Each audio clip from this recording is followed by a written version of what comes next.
Hello, people. Appreciate you being slightly later than anticipated. I know I don't have Griff and I don't have Ty to blame. It's just going to be me tonight, but we've got exciting stuff to look at. Maybe exciting's the wrong word. I don't know. Sometimes after a loss, especially a tough one like that, where they lose by only a point and they really should have won, sometimes the tape can provide solace and sometimes you can find encouraging things. However, man, this offense, we're going to talk about it. We're going to watch the tape. Yeah. But yeah, I do appreciate you spending tonight with me. I know that there is another very successful Seahawks podcast going on right now. And I'm grateful for those of you who are tuning into this live. But if you're on the rewatch as well, thank you very much for joining in. It would be great to have people in the comments, because it is just me. And if you've got anything that you want me to take a look at precisely, let me know. But the main topics we're going to talk about today: Jarek Reed, Kobe Bryant, what I asked Pete Carroll in that Monday press conference via Zoom. I didn't travel to Seattle, unfortunately, and what the answers tell us. Then the Seahawks penalties and how big an issue that is. Are we overthinking it, or is it actually a problem? I have a few thoughts on that. And then what's wrong with Seattle's offense? Now, Pete Carroll himself said he didn't know the answer to that, so that's that's always a challenge if the head coach doesn't know. But I think the tape is insightful, stuff that Seattle themselves have looked at. There's also some data that will take. It's a nice introduction for the footage. Then we have some promising defensive stuff that we can look at. Sean McVay did do some clever things to score the points that the Rams did, but ultimately, when you perform that well on third down, you know that some things have gone well as well on the defense, and it's really encouraging. Vince, good to see you. Do you mean the thumbnail, Vince, when you say the banner? Because we're trying something new with the thumbnail. Now, not usually my style, but Ty was unavailable to do the thumbnail, so I had my best shot. It's a bit of a change up for us, so we'll see how that goes. Benjamin, good to see you. Well, it's a good point, Ben. Now they have used multiple tight end looks. I could actually get the data for you on that. It's not that they don't use them, and I felt like this game in particular, they had a bit more of a balance when it came to the multiple tight end things. Does the All 22 let you track location and state? Well, Jay, let's relax a bit. I mean, we all know that Shane Waldron is in Seattle, Washington. I'm not. I'm in the United Kingdom, London. So there you go. Vince. Oh yes, the thumbnail. Yeah. Oh, thank you, Jack. Yeah. I think it's cool that it's very cool that the Seahawks let me attend those press conferences and ask those types of questions, and they're kind of a first class organization throughout, I'd say, my experience dealing with them. And I think it's probably nice for Pete Carroll to get asked some different questions rather than the same sort of things. So I have an advantage there, really. And I've got a unique position where I do this rather than have to cover the beat. Fats, good to see you, Fats. I feel like Uncle Will Dissly is too good of a pass catcher to not get more opportunities. Yeah, I mean, he had that disappointing drop, didn't he? I don't know what to do for a solo preamble, but I'll wait for everyone to join. If possible, please do like the video. Get involved in the comments, as I've said. Share it on your preferred social media platform and tell a friend or someone like that, because it does help us grow. And tomorrow, hopefully, we'll have a Wednesday preview of the 49ers game with a guest. And then Thursday on Thanksgiving, Ty has the advantage too that he's in Canada. So I don't know what he's doing in terms of his Thanksgiving situation, but Ty and I are going to be breaking down the game afterwards. Hopefully it's a successful one. I imagine we'll have some inebriated, happy people, hopefully, in the chat, and hopefully the Seahawks don't ruin that for us. Let me find those 13 personnel numbers. Now, they might not be up to date for the latest week because it takes the charting companies a bit of time to do every single team and then publish that. But I will get that up for you because there are certain games like the Detroit game, for instance, where they absolutely popped off, didn't they? And they were so successful. And then using those multiple tight end looks. And then there's other games where it's felt like they haven't used them as often. But if I tell you hopefully this works. I know what I could do during. Oh, it's working. Promising. So in week 11, and honestly, on the first two drives, the weirdest thing about the offense, and I'll say this when I go fully into the podcast as well, but the weirdest thing about the offense on those first two drives, it felt like a kind of new form. It's something I should have said in the live post-game show, but it felt like, and it helps when you move the ball, doesn't it? But it felt like a really good blend of plays, a really good balance, and like everything was kind of clicking. And then, as we'll see, when the negative plays happen, which is something everyone talks about, that it really does kind of go to crap. Good to see you, Jen. Yep, it's a Matty preamble. Pretty poor attempt, I'd say. Yeah, so week 11 numbers for Seattle's offense aren't out yet. But if I tell you in week 10, for instance, 1 second, their 13 personnel usage was the 5th highest percentage in the league, and they used it 8% of the time. And their 12 personnel usage, so 2 tight ends, 1 running back, was 27%, which was the 8th highest in the league. So, combined, let me just do some quick maths here, 35% of their snaps are with 2 or more tight ends on the field. So in week 10 and week 11, that feels higher. I'd need to go and look at it, but if I bring up the snap counts, so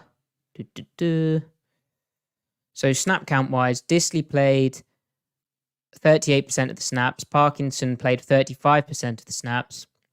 Noah Fant played 62% of the snaps. And I know Brady Russell, who they featured as a fullback on 1 snap, he played 3% of the snaps. So, I imagine it's fairly similar, that they are using those multiple tight end looks more and more often. But yeah. Jay, thank you for the kind words. Right, let's get into the show. Here we go, hitting it. Yeah, Jen, I hope you enjoyed that. That was that's why I started a bit later. Partly, I know that people didn't want to be completely competing, but we have to compete. I don't know why my camera's not focusing. I think the whiteboard could be a problem, but anyway, it'd be nice. I should probably use it. Right, yeah, Jay, I will hit it. Here we go.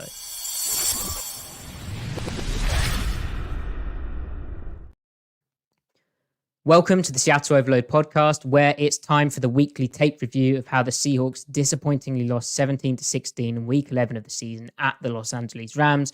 We're going to unpack the 2 key topics, which, the offense struggled, but a primary focus can be on how they went from really good on third downs, 4-4, to really bad, 1 of 11 on the next third downs. And we can also look at the pass protection and how negative plays are killing the team. We'll explore why those happen.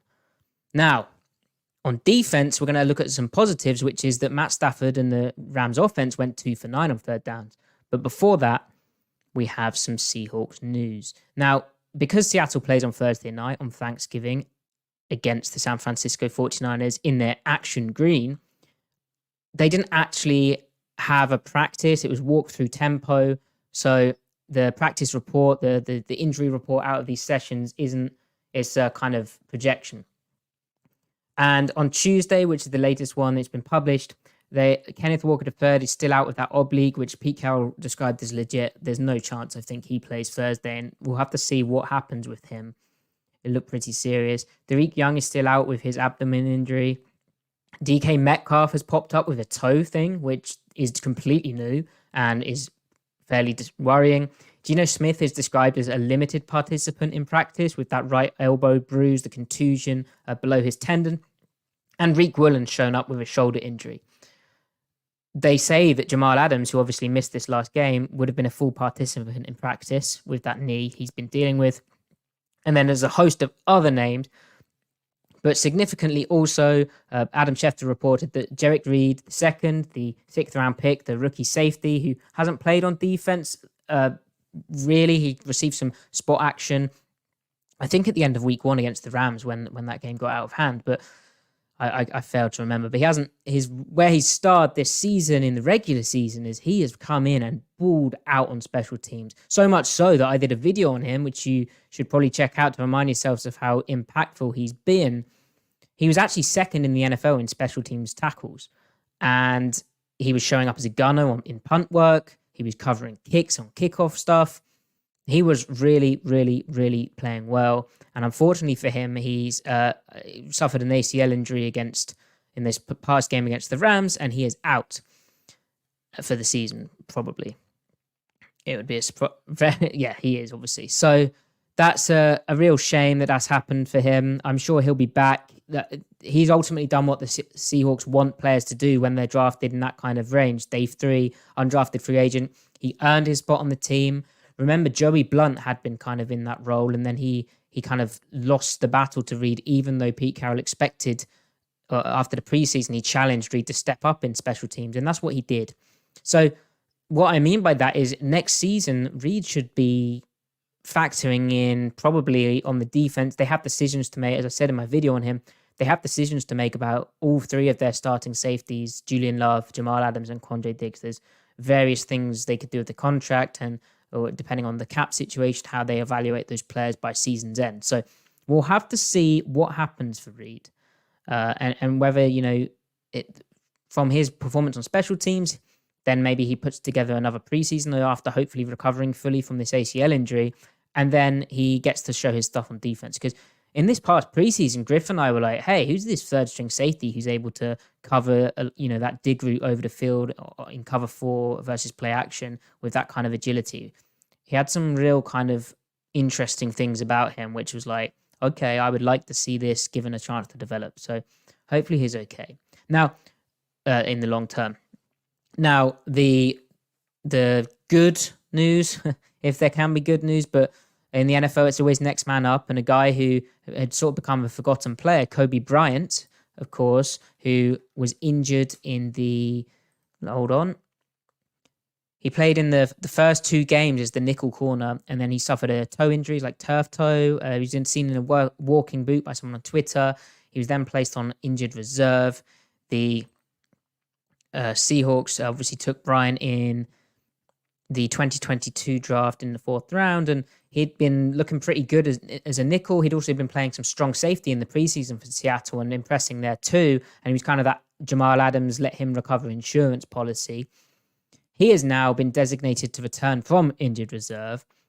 He was listed as, if Seattle had fully practiced today, as a full participant with that toe injury. So he's clearly ready to go. Now, technically, with Seattle announcing the news 2 days ago that Bryant's been designated to return to practice, I believe from that point, they'd have 21 days, up to 21 days, without having to add him to their 53-man roster. And unless I've missed it, they haven't yet put him on their official roster, but they have time to play with that. And I imagine with Reed out, Bryant's way to feature if Jamal Adams can go. And as I said, Jamal Adams would have been a full participant in practice per the team today. On Monday, they had him down as limited with that knee / as a non-injury related resting player. But if Adams can go, Bryant's way to get into the team is as that kind of special teams gunner, special kickoff coverage guy. Really, he needs to step up in the special teams tackles department to replace Reed. So as one player loses their opportunity, as is the way in the NFL, and another player gains the chance to kind of earn their way back into it. But yeah, Bryant is an interesting guy. I think that his skill set, the way that the defensive scheme was using him, and the way that he was kind of showing up as a safety in the current scheme was cool. I didn't necessarily expect that when they took him from Cincinnati. I knew he had some nickel ability, but remember, he started as an outside cornerback. He was playing the field cornerback opposite Sauce Gardner at Cincinnati. So you wouldn't necessarily expect that type of body type, that type of skill set to work in the way it has. But he has a nose for the football and some instincts that are really being accented by his sort of current usage, current projection, where he fits in. Let me just catch up with the chat here. Vince, I will answer how the Rams got open with 3 routes and 8 people pass protecting. I'll try and deal with that for you. Remind me, please. Majombo, he played in a Panthers game on their last drive. Jarek Reed did he? That's interesting. Oh, because were they lacking? Did they need like extra DBs on the field maybe, and people had got hurt / Kobe Bryant was out? That might have been it.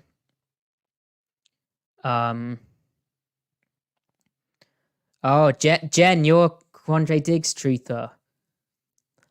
Jen, what if I told you that Quandre Diggs has been playing just fine? Now, I guess that's a glass half full / glass half empty thing, where your mid might be my mid if we kind of meet in the middle. But he's been playing pretty good. He's not really the issue right now.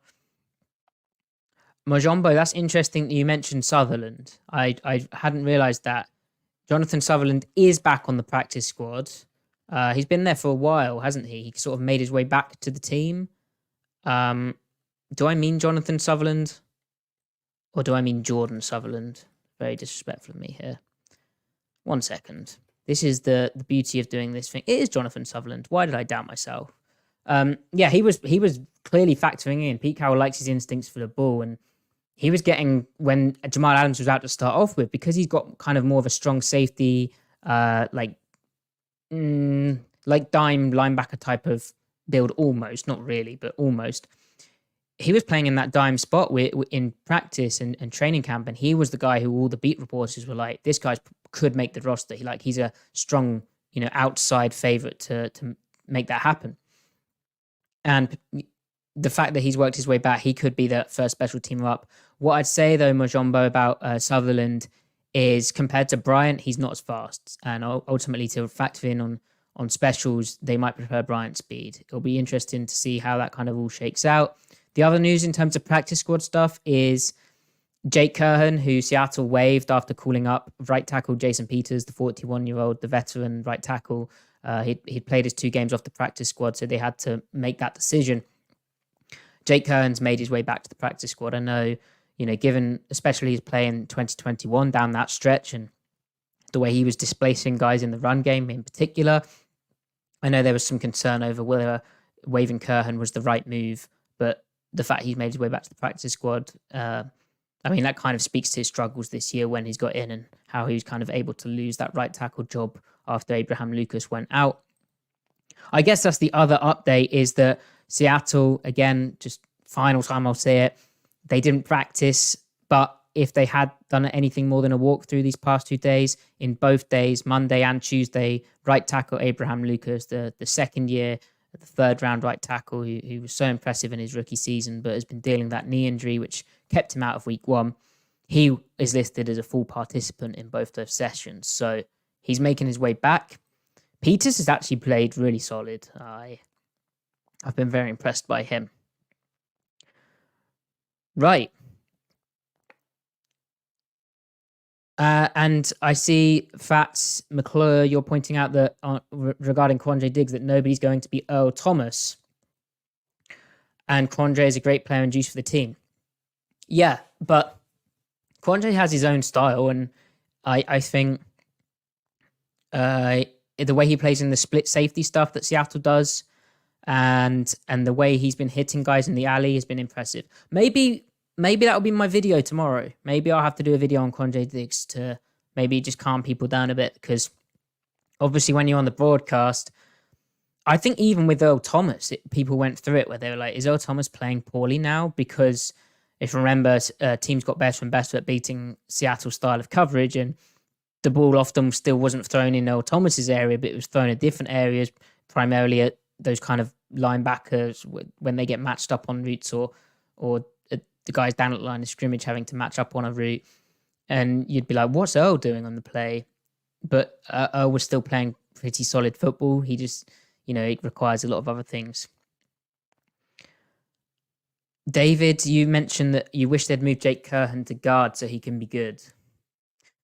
Yeah, he does kind of feel like a right guard, doesn't he? I think his problem is just he's kind of slow. And then his other problem, David, is while Curhan has all that kind of effort and he is able to move people and displace them, ultimately Anthony Bradford, the 4th round rookie, he's kind of earned that right guard spot as hey, if we need to move people in the run game, let's put Bradford in because he's even bigger and just massive. So, yeah, Curhan's just been kind of caught between the NFL mess that happens during seasons. And he ultimately didn't play very well as the right tackle when he was put in. So it's tough, but that's what happens. And it's also what happens when you're an undrafted free agent. Ultimately, that does hurt you if that's your prestige coming into the league. Now, where are we at? Okay, so transitioning to the offense. And as I said, I was able to attend Pete Carroll's press conference on Monday. And there was an interesting thing that I noticed about the Seahawks offense. So let me just get that up on the screen. Hopefully this works fairly nicely. Bang, bang, bang. Here we go. So this is a website called rbsdm.com, which is runningbacks.don't-matter.com, I think, given that it's created by Ben Baldwin. And there's some really useful things on there. Now, this is Seattle's pass frequency over expected for 2023. And, at times it feels like in certain downs and distances, teams don't respect that Seattle's going to run the ball and they think, they have a clear pass tell. Part of that isn't just downs and distances or situations. Part of that is also the formation that Seattle comes out with. And I think that's what the tables show. But this stood out to me in particular, this 3rd and 1 to 2 range, that for the season, they're passing 12% more over the expected rate in 3rd and short situations, which is kind of wild. And, there's a lot of potential explanations for why that is. And so I asked Pete Carroll if them doing that, making that choice, is a conscious philosophical choice or just how games have kind of played out. Like I said, there's, influencing variables. The defense can not dictate, but the way that the defense plays it should always be, changing what the offense does. And Pete Carroll replied, no, it's just mixing based on the scheme that you're up against and what they're trying to do. If teams are really trying to load it up on the running game or teams are playing a lot of really heavy man-to-man stuff, it changes your thinking some. So we have to adapt to that as the opportunity arises. I like to win them on 3rd downs instead of having to win them on 4th downs, but it fluctuates with the opponent. So kind of more is how games have played out, but very interesting that, I think the data generally would say you should run the ball in 3rd and 1 and 3rd and 2. And there's a particularly egregious 3rd and 2 that we'll see on the tape where it's like, why aren't they running the football? But yeah, again, not a very kind of run first statement either. That's Pete saying they want to try and attack the defense in the best way possible. Now, the sample size for this as well, I should have looked up, because how many 3rd and shorts have there been on the season? And that's kind of the problem with looking at NFL data sets, is that the sample size is short in certain things. But interestingly, also in the 2nd and short category, Seattle is passing 18% or negative 18%. So they're running the ball more than expected in those areas by quite a degree. Generally, you'd expect teams to take their shots in 2nd and short and then run the ball on 3rd and short to pick up the 1st down. So they're kind of flip-flop there. And it could just be a case of Seattle's trying to establish tendencies to then go against as the season progresses. Now, to that point, in 2022, for the whole season, Seattle in 2nd and short was negative 4%. So they ran the ball a bit more often. And in 3rd and short, so 3rd and 1 and 2, they were negative 6%. So running the ball a bit more expected than in each situation. But from weeks 11 to 18, so that kind of second half of the season stretch, Seattle had a divergence where in 3rd and 1 to 2, so more short yardage, they went from that -6% to -1% pass frequency over expected. So they started passing a bit more in those situations, probably trying to adapt to teams. And if I was a real journalist and wasn't a fraud, I should have asked Pete Carroll afterwards, well, our defense is playing you differently to 2022 because it's quite the jump to go from -1% over that back half of the season to then go to in weeks, the whole season, weeks 1 to 18 or so. Where is it? Yeah, it's quite the jump to go to 12% from -1% in that 3rd and 1 to 2 situation.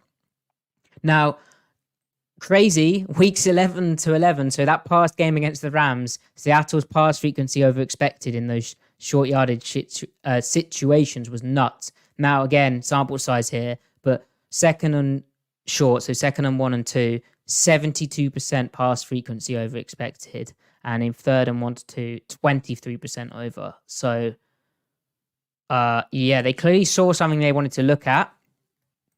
And, Pete Carroll mentioned really heavy man-to-man stuff and teams playing, loading it, really trying to load it up. We'll see. That's something to keep in mind when we look at the tape. Like, were the Rams doing that? Yes, Jen, Matty Fraud Brown, exactly. Now, where was I going with this? Okay, so another interesting data point.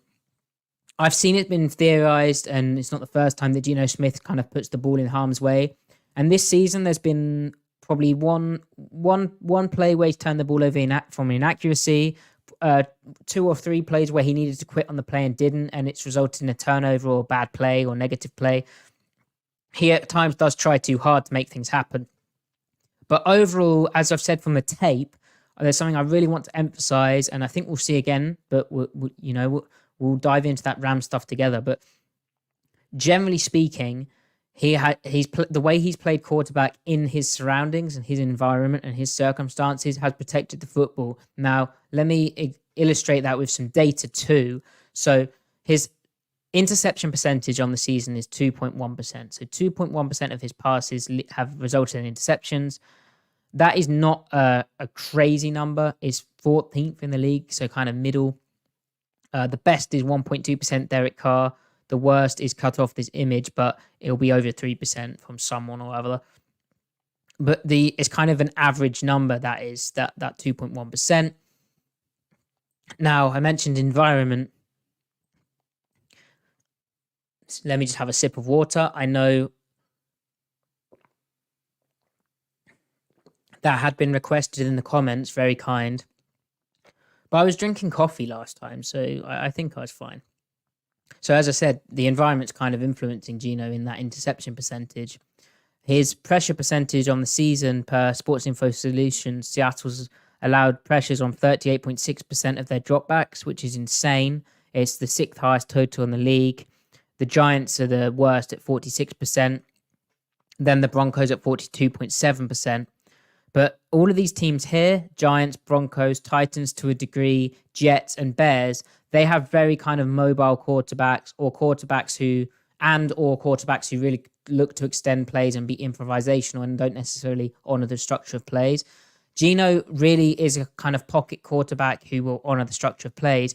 And that's kind of reflected in the fact that his sack percentage on the season, so despite having the 6th highest pressure percentage, Seattle overall, Geno has a 5.9% sack percentage, which is 11th best in the league, let's exclude Tyson Bagent from that. So 10th best in the league. Put that into context.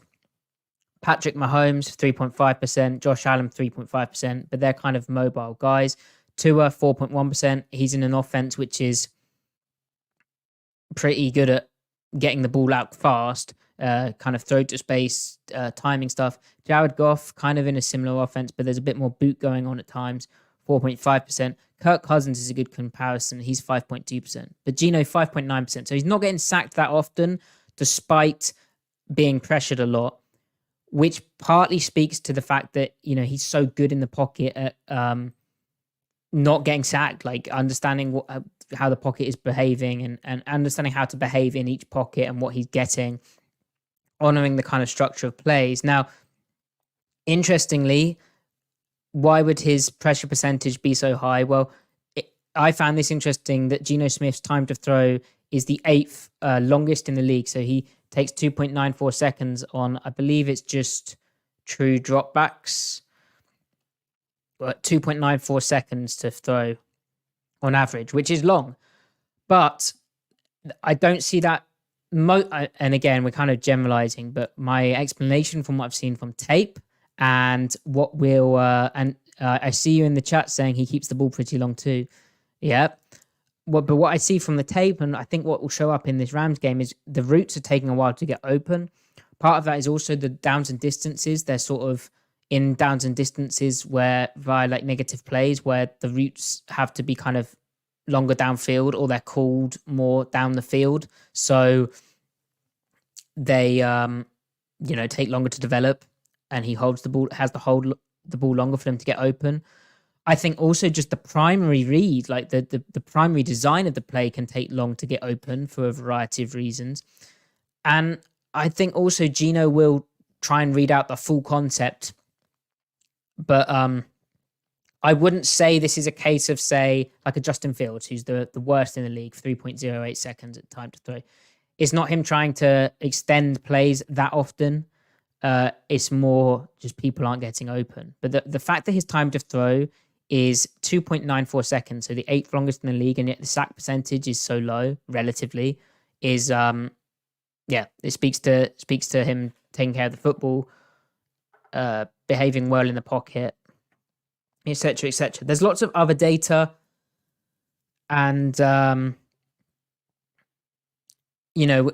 each week, if the offense doesn't improve, we'll have time to dive into it. But we're pretty deep into the podcasts, and it is the tape review podcast. So let's try and get into some tape, shall we? Now, I'll just stop sharing that. Catch up on the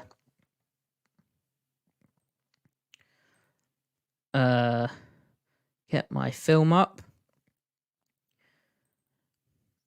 Now, I think it's important to emphasize that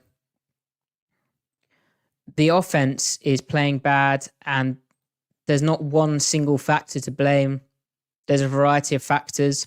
And this week, I think certain factors were more obvious than others, where in previous weeks, maybe separate factors were the more obvious one. But what really stood out to me this week is the kind of the pass protection struggles. And obviously, when you've got a guy like Aaron Donald to contend with, it's difficult. But also the way that the Rams play their defense, where a lot of the times they'll have 5 guys down at the line of scrimmage and they're forcing you into kind of one-on-ones up front. That makes things difficult. And the way that they run pass rush games as well, Seattle was kind of struggled with that. So what I said at the start is that Seattle started the game going 4 of 4 on third down. They then went 1 of 11 on third down. So something clearly went wrong. Now, if I get to let me close this down. I need like a third monitor. It would be amazing. But essentially what happened is, and it's a familiar story, and it's something that you can see on the broadcast too, the offense just starts shooting themselves in the foot and the execution goes to crap. And Shane Waldron, the offensive coordinator, he spoke today actually in his press conference, and he said how penalties knock them back, there's negative plays, and they need to get good, clean execution, which is easier said than done. As I said as well, Pete Carroll was like, if I had a solution, I'd do it. There's not really an easy fix. And I guess that kind of, this execution thing is an all-encompassing deal, and ultimately, yeah, it just has to happen at a certain point. Otherwise, they're just going to stay crap for a while. Now, which isn't the most profound thing to say, but anyway. Right, so let me get to the stalling.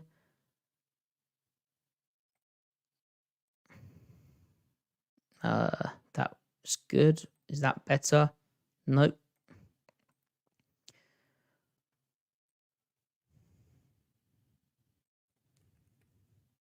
And they were able to overcome a few negative plays, but then there's only so many that you're able to overcome, I think, in a game.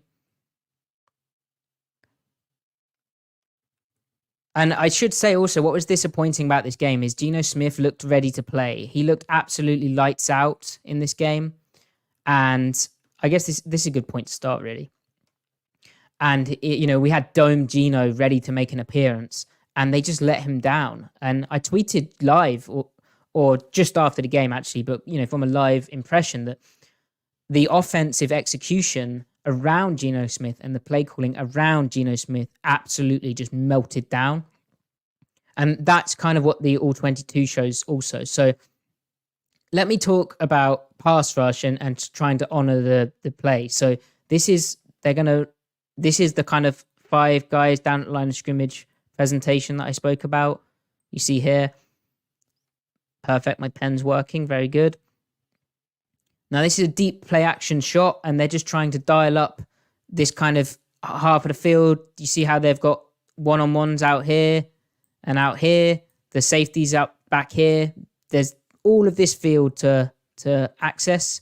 So they've got a nice kind of protection, a nice opportunity to work this. Good play fake to start off with. And DK doesn't sell to... DK's route is poor. Slash the corner, and this is becoming a thing with DK Metcalf's skill set. Corners are really camping on the inside and not, they camp inside. They know that an in-cut, like this, or an in-cut like this, or an in-cut like this is coming, or it's a fade, or it's a comeback, which, that might sound like a lot to think about, but in the NFL, it's not really. They kind of understand what route tree they're getting out of him each time. And when it's a deep play action, it's going to be a deep dig. If it's not already a race route which has started going like that at the line of scrimmage, they know it's going to be a deep dig or a fade or the stutter hitch. But it's like 3 routes to defend.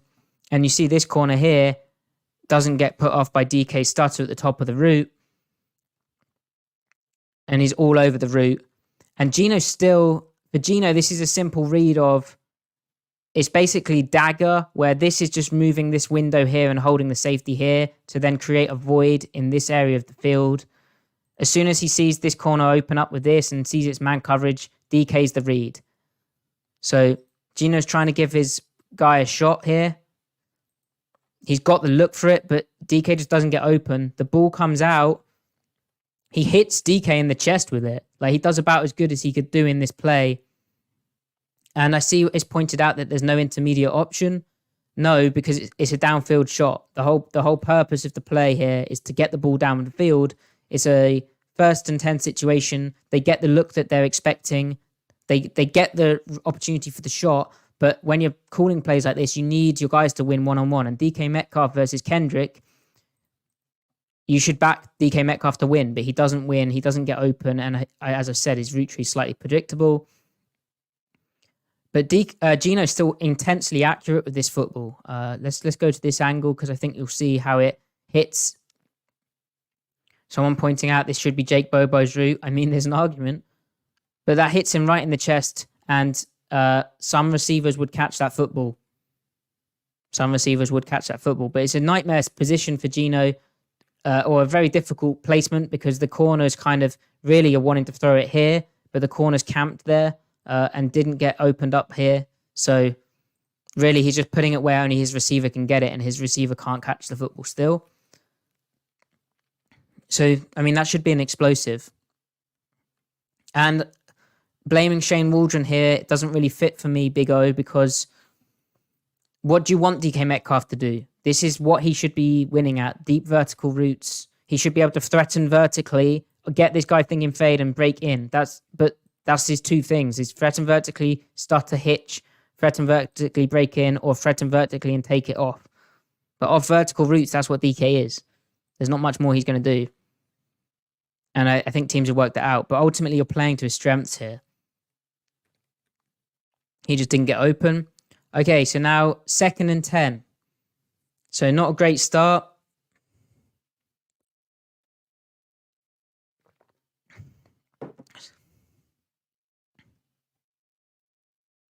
Now, this is a... What do we think, chat? Is this jumping off sides? Looks like neutral zone infraction to me.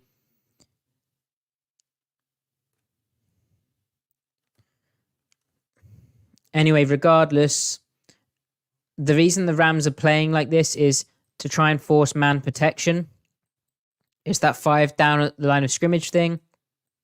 So the running back has this guy if he blitzes, everyone else is man across the board, all right?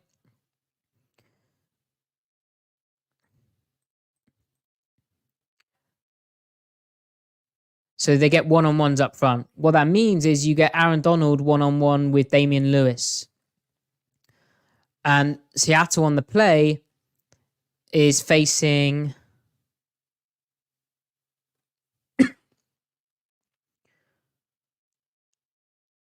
I think it's just a fire zone. No, it's just 3 weak buzz. So Seattle on the play is facing... this guy is in a hook, I believe. This guy's in the post. This guy is like a curl flat, but he's kind of matching up on here. And then this guy is in a deep third, but really he's kind of matching up here. This guy's the strong hook. This guy's deep third, but he's like locked up here. And this is like your curl flat player here, okay? So it's a cover 3 simulated pressure where... does this guy rush? Yeah. So it's a simulated pressure. So they drop this guy, rush the inside backer, get man protection looks. Now for Gino, at the top of his drop here, if you just pause it right now, the whole purpose of this play would be to... you'd expect that corner maybe to bail off if it's cover 3, like that, and then you'd high-low this curl flat player of whether he's caught up like this, then you'd ping it into this area of the room here.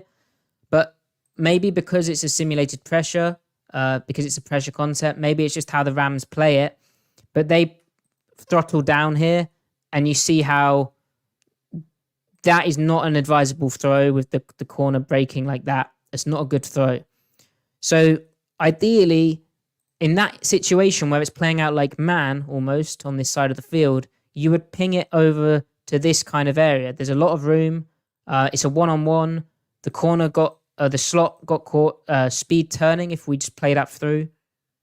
He got caught speed turning. JSN is a real kind of option there, isn't he? Like that looks like a very exciting route to target. Unfortunately, though, Aaron Donald is one-on-one with Damian Lewis and is absolutely butchering him. And he kills the play. And Gino does well. Again, I talked about his sack percentage and his time to throw and all that stuff. Well, the primary is not there. After checking the safeties coming downhill, he's thinking, I can access this part of the field. The primary's not there.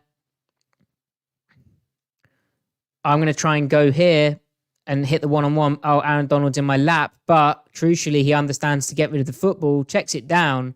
But it's a negative play almost, isn't it? But it's a play where if the protection holds up, you have an explosive down this sideline area. And uncalled offsides doesn't help, does it? And the officials in this game had some poor moments. You'll notice here, Charbonnet, I believe he's checking this backer. When the backer doesn't rush, he releases out. But this is a intelligent design from the Rams in terms of a pressure perspective. Getting Aaron Donald one-on-one. Nice push-pull move from him. So then you get to 3rd and 10, which in the NFL is rarely a winning formula, is it?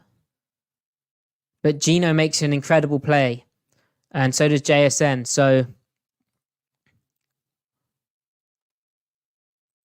they start with Bobo on this side of the formation and then shift him along.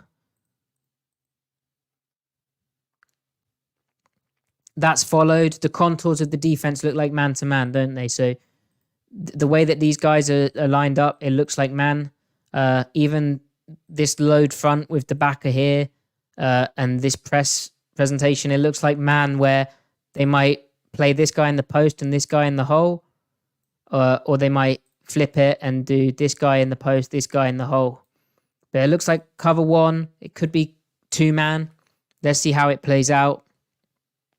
And also, I want you to observe what happens with the pass protection as well, and then I'll talk it through. Kind of jumped off again, didn't they?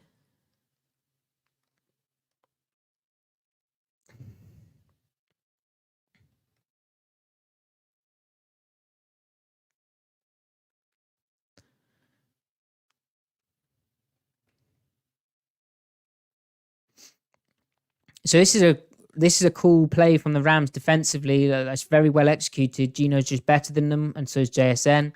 So let's talk about pass pro first. Here, there's an overload line, and they've got like a leverage advantage by just straight up rushing. Is my CAD Koga points out I've got to update my software after this is over. Is it lagging for you, chat? It looks fine to me. I mean, generally. But like if it's bad playback, let me know.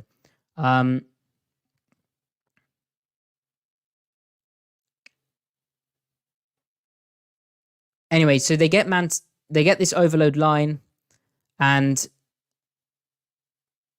thank you, chat. And they run a pretty cool game, which causes some problems. Okay, CAD Koga, get better internet, I would suggest. So here, there's like a twist going on, which is clever, but essentially the whole purpose of this is to get Aaron Donald one-on-one with the guard again. You'll notice Aaron Donald does get some help from Evan Brown. This is relevant with how they play this later in the game. You see Evan Brown's only really interested in getting to Donald. They're really trying to double him. I think pass pro-wise, in 3rd and 10, for the NFL, I mean, this is rough.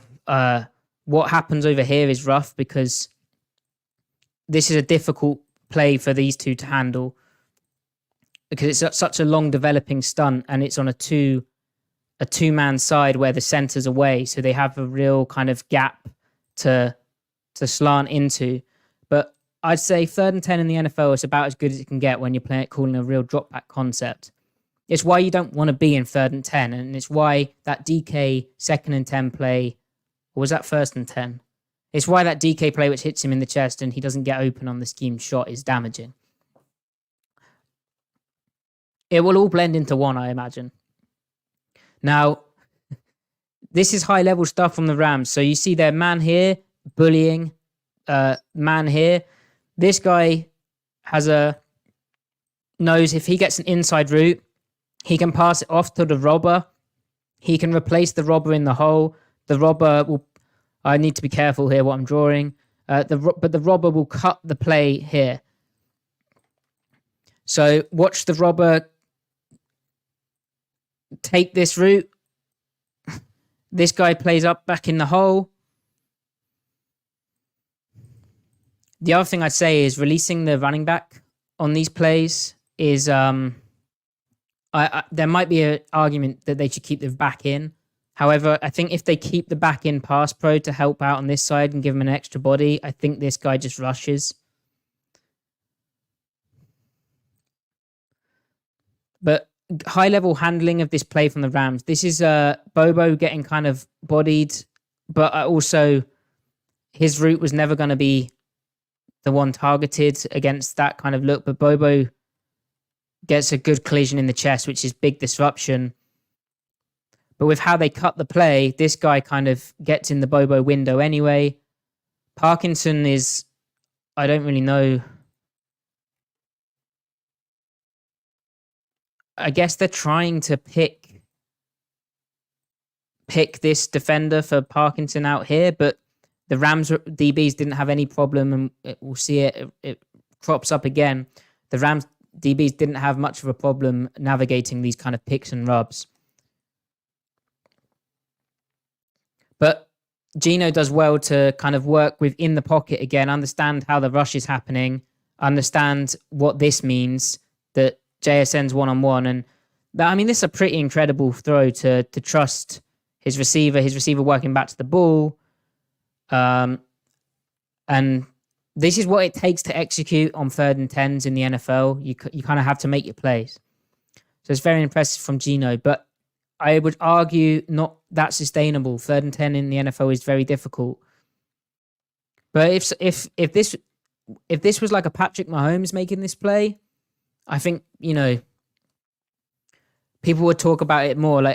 This is a very, very impressive play from a quarterbacking perspective of reading out how the coverage is played out, working within the pocket, and giving the receiver the perfect chance to go and make that.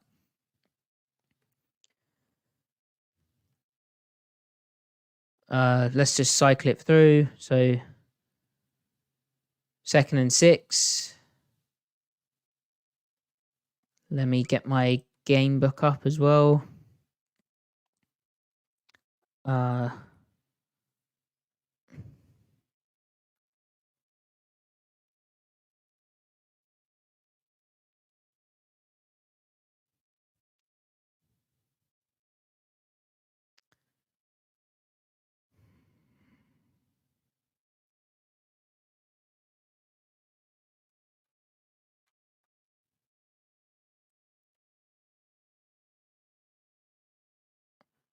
So they get into the 3rd and 1.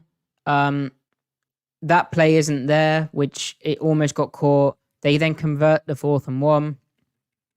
And this right here is where everything goes to crap. So this is where the drive and the kind of negative stuff crept in and then just didn't leave through the game. So Jake Bobo had his illegal shift, and Pete Carroll spoke about the youth of the team.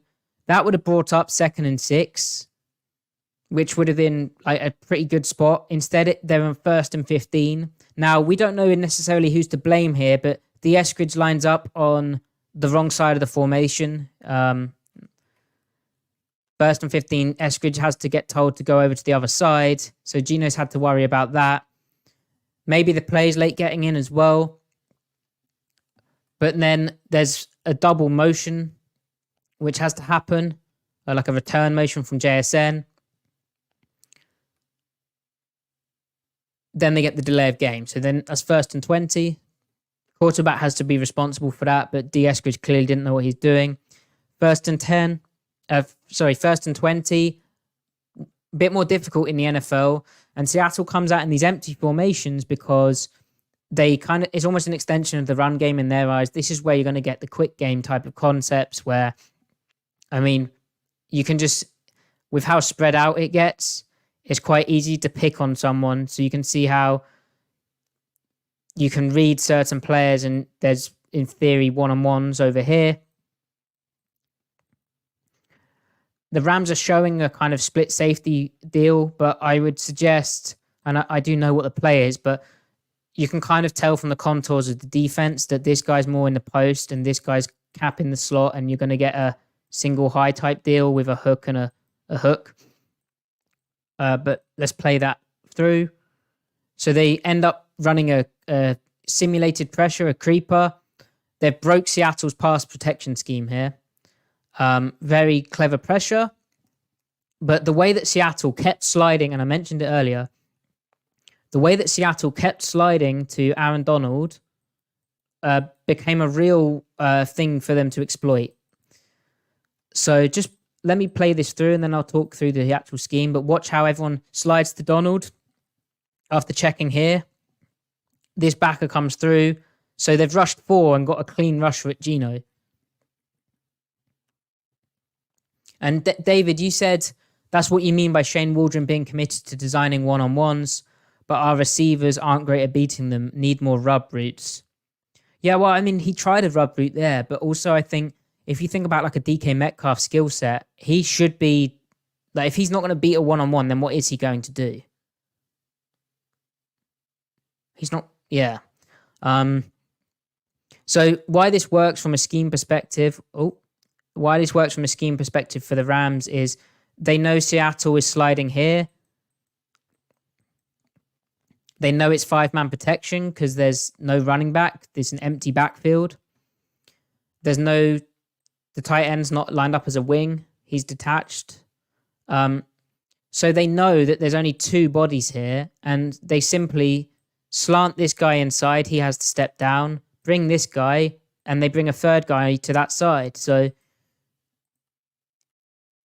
meanwhile, to only rush 4 players, all they do is just drop this guy back. So as we play that through,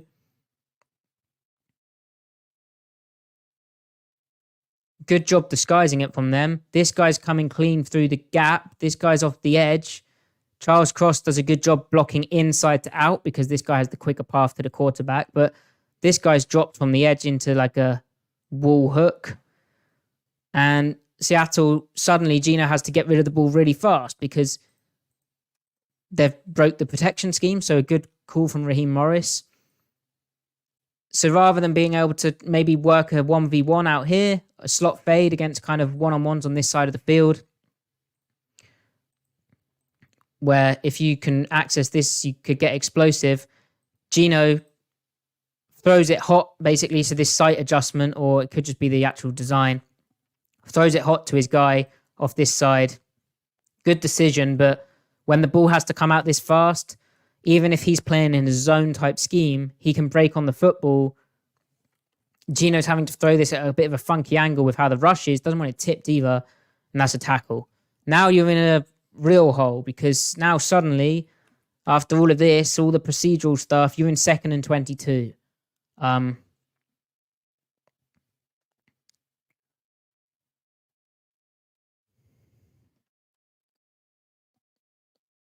Now you're just trying to, I think offensively, they're trying to get into like 3rd and manageable. So they try a quick out against a slot defender. Think about where the numbers are again from this formation.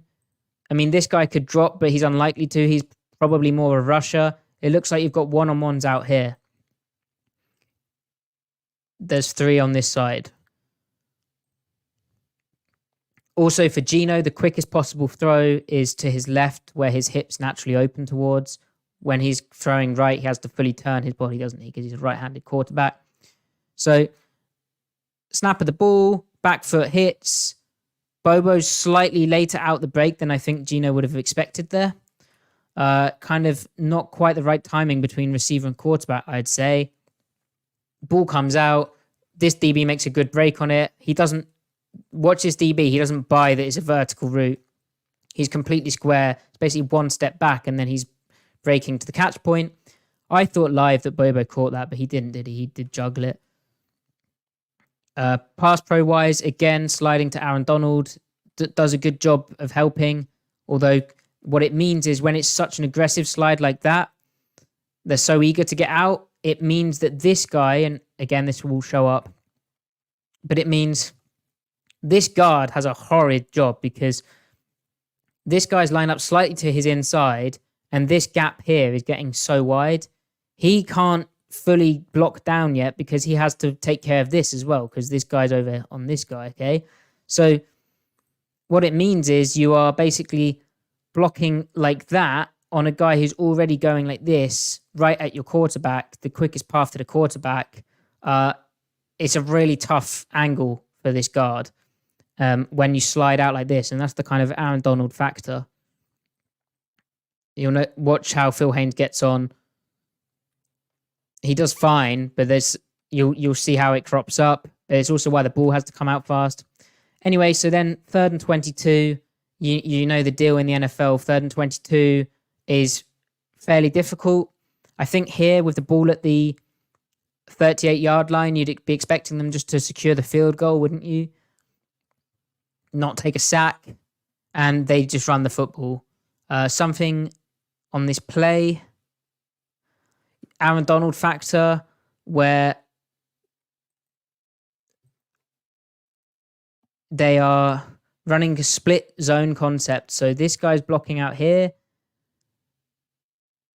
This guy is blocking and then climbing.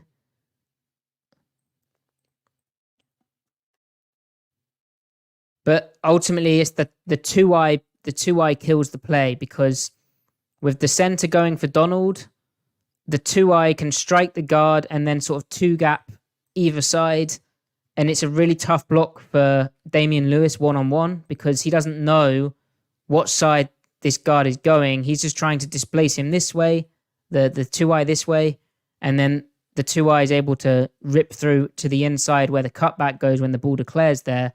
And although they have secured this block and this block, Kobe Turner, who is a sneaky good player, by the way, he's just able to make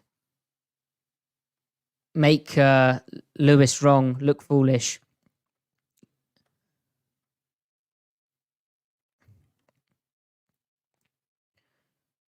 And so they got the field goal on that drive. But yeah, so that was the end of that drive. I'm fine with the decision to run the ball there, but again, it's the Aaron Donald factor showing up. So then they're able to get explosive to DK Metcalf. Great.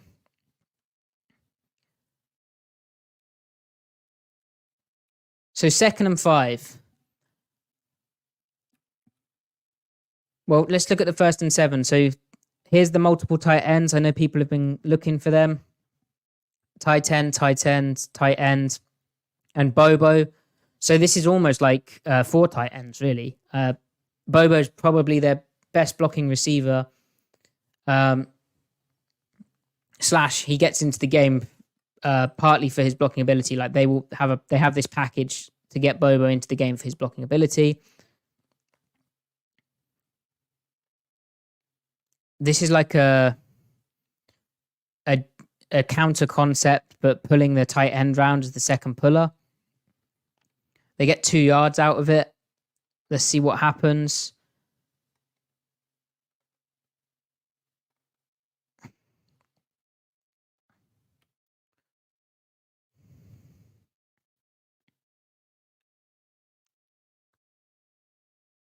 This is Jason Peters misses on 53, which is unfortunate. If Peters is able to, and this is why teams play with, I know it's come up before, why teams play with these like 2-gapping style players, because when you strike like this and you don't know as the tackle whether you need to secure this block or not, you sort of try and chip, it just delays you slightly. But Peters' play here is to seal 53 to the inside.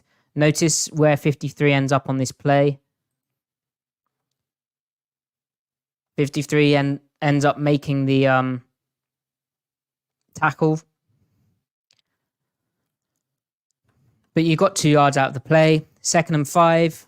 Here's a negative play. So just a toss play. Now, if you pause it right now, this looks like a great play for Seattle, because they've got Parkinson here. They've got Fant working on the double and climbing up out here. They've got this alley here.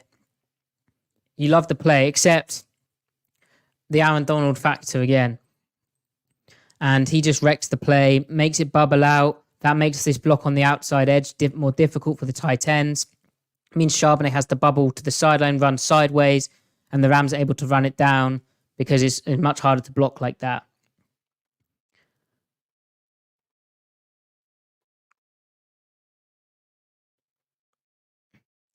Vince, you said, how often did the offense use tempo to get simpler defensive calls? Not that often, but it's hard to use tempo when you've lost rhythm, because you can't. Then you just go 3 and out quicker. You know, it's. I mean, they use tempo at the end of the game. So then 3rd and 11. Although I thought it was. Oh no, it is 3rd and 11. Yeah. So. Just a simple defense from the Rams, but this is probably the worst situation in the NFL to be 3rd and 11 in the red zone, because There's not much space. They know you're going to pass. Well, especially in the mid-red zone, because there's not much space. They know you're passing. You can tee off, etc., etc. And this is a classic concept that Seattle tries to hit to DK Metcalf here. By the time Geno's back foot hits, where would you throw this ball, chat? Because the idea is that it's like a double post concept, which they love in this kind of situation where they're trying to bend this route to occupy this safety in a deep quarter, and then they're trying to throw it into this window here on like a second post. We've seen touchdowns from this, but Geno deciding not to throw the ball, I mean, it's probably a sound one given the corners here. This backer's working into this window here. If I just play it through a bit more. DK kind of hitched up, which is weird. I don't know why he didn't break across the face, but the hitching up is unusual. Maybe he thought the corner was going to overplay it. But Geno's already decided to move off this when he saw the mic turn like that. This isn't open. Lockett is open, but in this situation, if you're checking it down here, it's not getting a touchdown. It's 3rd and 11. You're realistically getting the ball here, and Seattle wouldn't go for it there. You also have a different factor going on up front, which we'll look at. Basically, no one's open. And so there's an arg. Let's look at that from the end zone.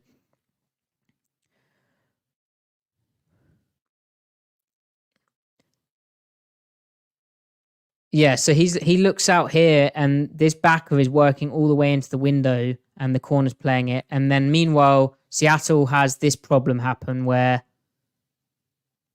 the one time they don't slide to Aaron Donald, so they play here, and then they play one-on-one with Haynes on Donald.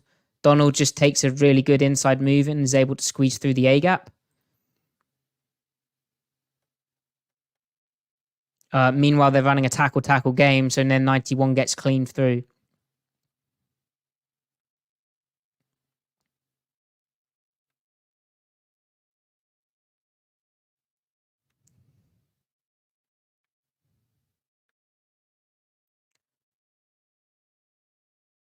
This is what Geno saw.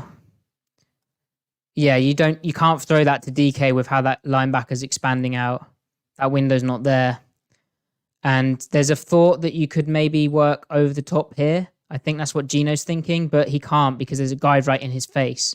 And chat, throwing to Tyler Lockett isn't the move on 3rd and 11. The part, and also I don't think he could get there with the pass pro like that. Lockett hadn't even hitched up by that point. The good question, Jay. When you need a touchdown, what's the point of having Tyler Lockett run a shallow cross? Well, the point is, Jay, watch how they play it on this side. So watch Tyler Lockett. This defender here is... Where's my pen gone? This defender is moving across the field with Tyler. There is an area here that if this safety hadn't played with good inside leverage, there's a route out here.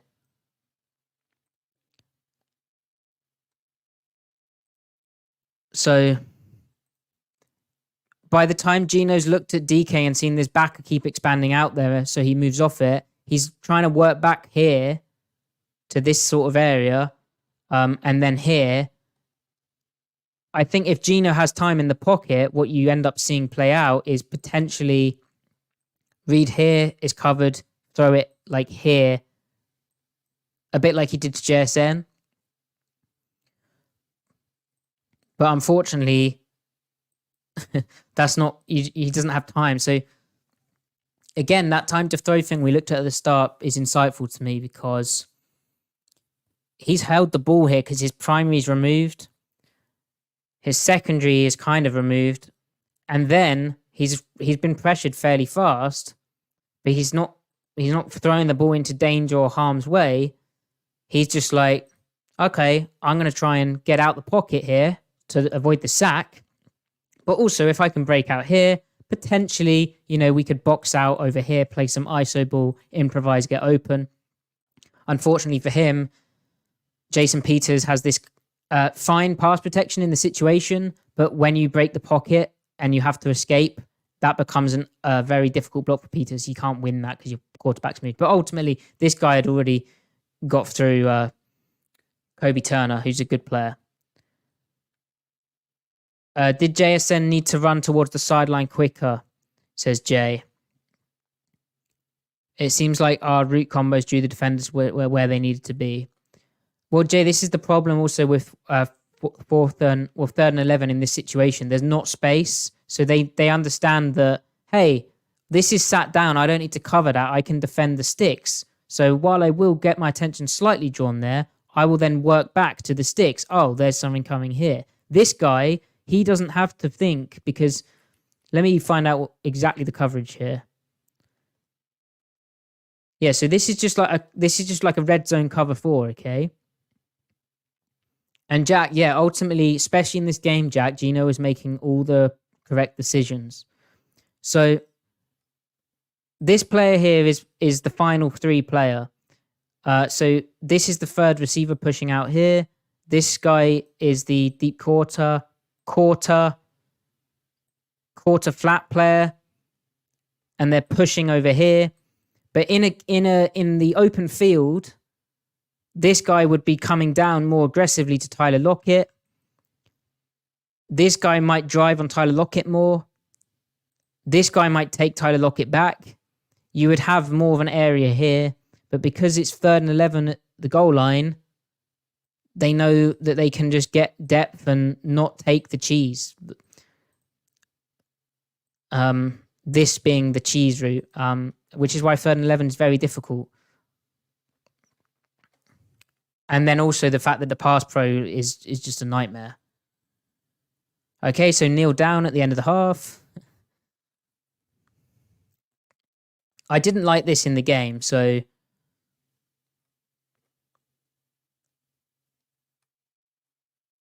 when have you ever seen JSN be the blocker from this position? To me, this screams play action. Like, it screams play action setup. Now, don't get me wrong. Seattle will play people like Jake Bobo in this position. But to me, this is a very unbelievable look. I'm sure the Rams defenders didn't believe it either. Anyway, they're trying a play action. It's a weak wide zone and then a boot. The reason this doesn't work is because this guy doesn't believe it's run.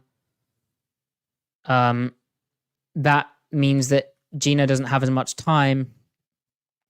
He throws it to Will Dissly on the laid down flat, which is why this is so difficult Seattle has trouble defending this sometimes, where this guy, and this guy are coming.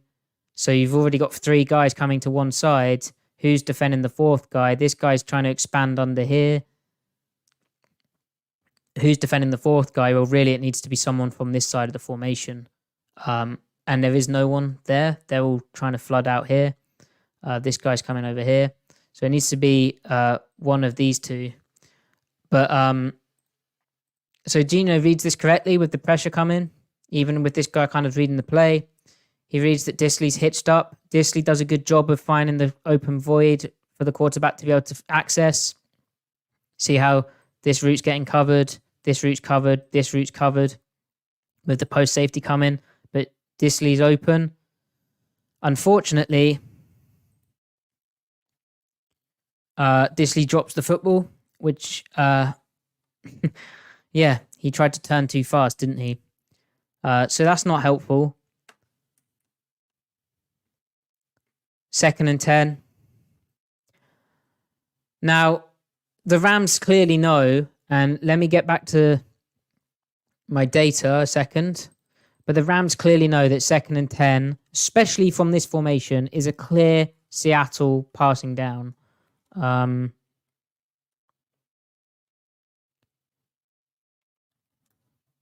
Let me find the data.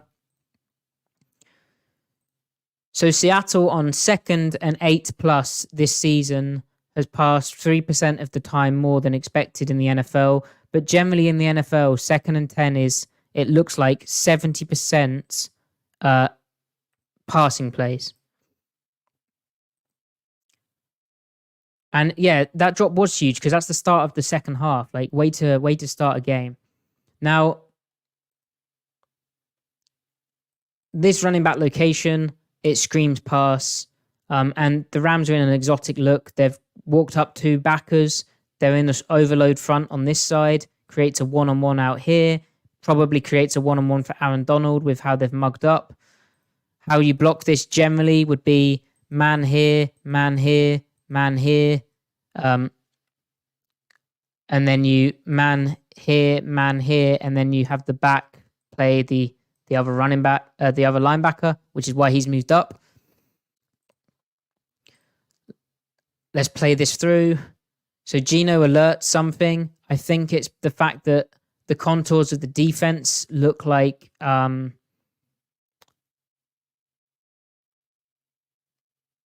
looks like man-to-man. And you see they bunch up over here. It looks like a man pressure, doesn't it? With how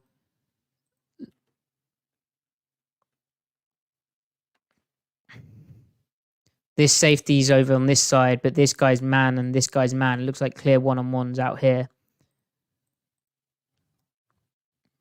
But yeah, this is a good alert from Geno. He checks into the screenplay. And they block it well behind...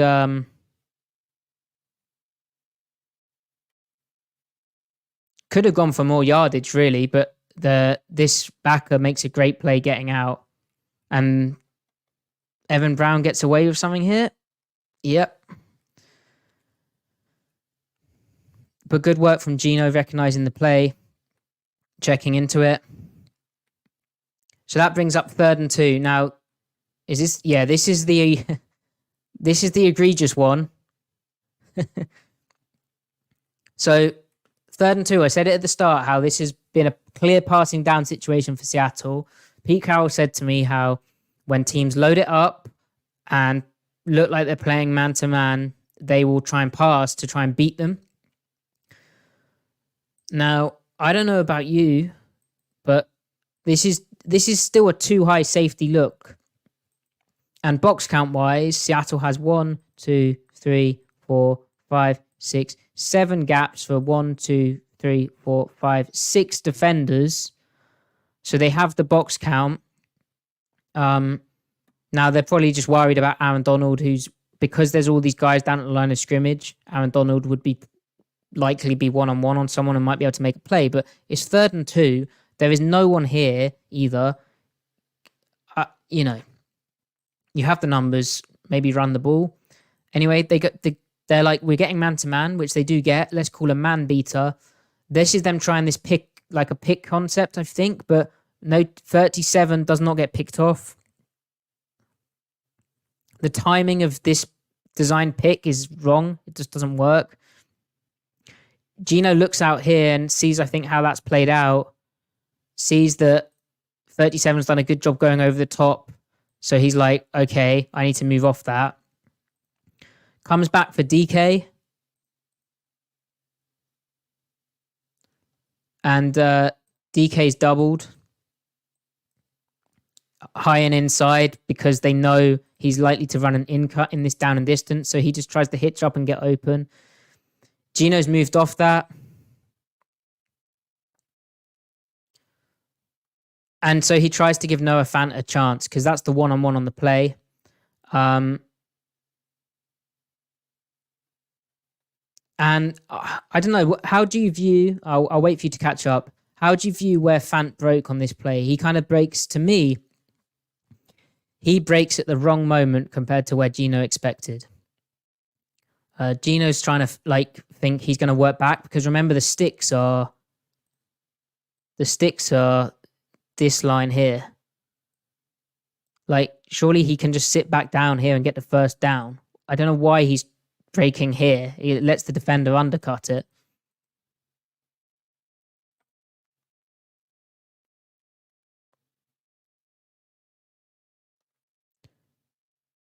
but again, not on the same page. The other thing for Gino here is he's getting rushed to crap. Like the ball has to come out. Again, he's not taking the sack here. He's working within the pocket. You see how he's read out the whole play. He's read the whole field here, come to his one-on-one, found it, backs up a tiny bit just to get the ball off, and just throws it to a different spot to Fant.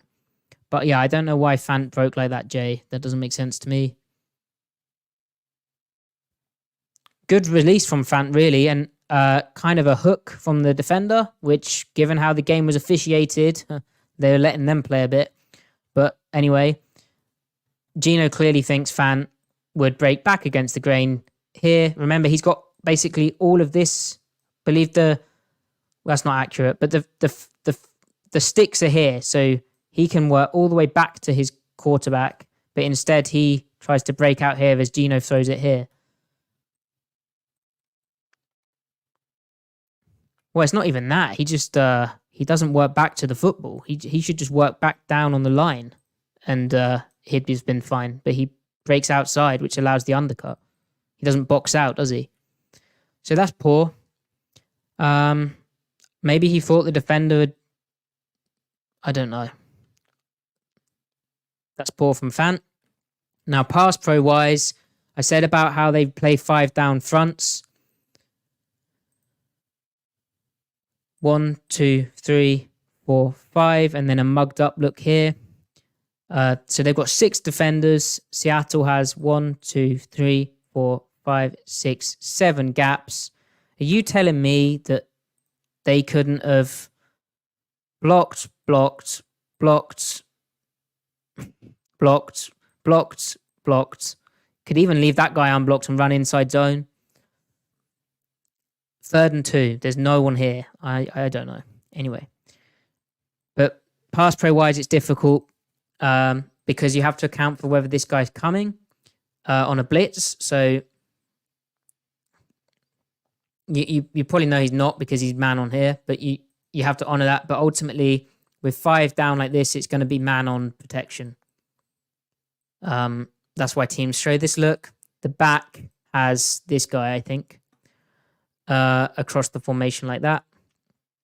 So if we play it through, what that creates, and is Aaron Donald even on the field here? Yeah, Aaron Donald's here. Nice shock move. Gino has enough time, I'd say, pass protection-wise on the play, although Charles Cross has a tough moment. Does he get tripped?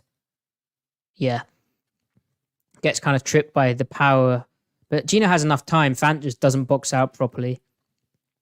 But it's a war zone out there, because especially when this guy's rushing and then playing on the running back, which is, again, why Seattle was releasing their back out so much to get one guy off. Because if you keep him in, you're damned if you do, you're damned if you don't. This guy's assignment here is to rush and then peel if this guy releases. But if that guy never releases, this guy's rushing off the edge.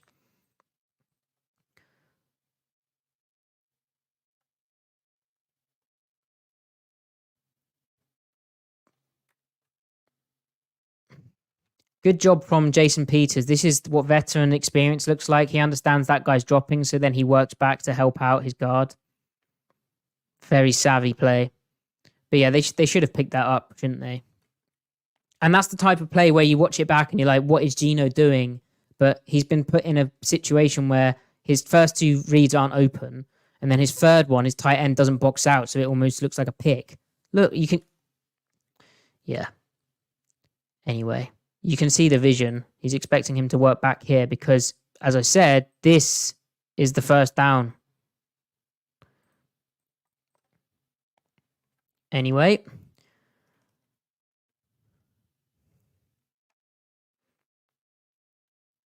So next drive, 1st and 10 at, like, over midfield.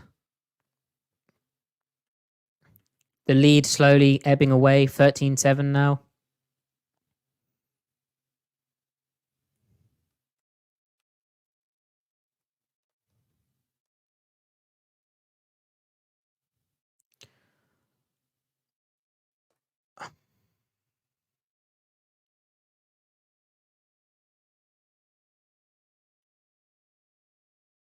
Oh no.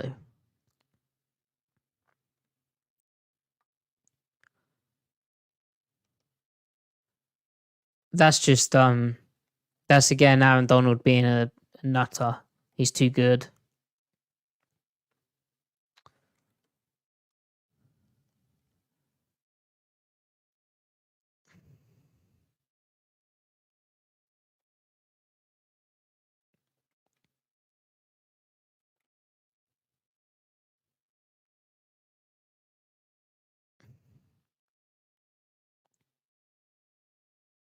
And you run this play towards 99 because you're pulling this guy. So if say you did it the opposite. So say if you pull like this. Say you pull like this. Aaron Donald might do that, and then then you're like, why are you pulling away from Aaron Donald? He's just going to replace he's good enough to do that. What he does really cool here is the way he steps like that is very unexpected, given he's lined up inside. Cross is expecting him to strike him on the inside pad, but he manages to get the same effect after going outside. I mean, see how 92 steps inside? That's how Cross is expecting Donald to play him.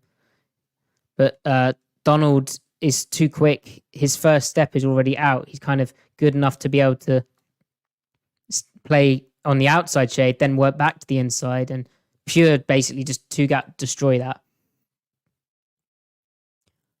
But that's another multiple tight end look. Now, this play I hate. 2nd and 6. So they still got 4 yards out that play, chat. So honestly, they did all right. It wasn't the worst run in the world.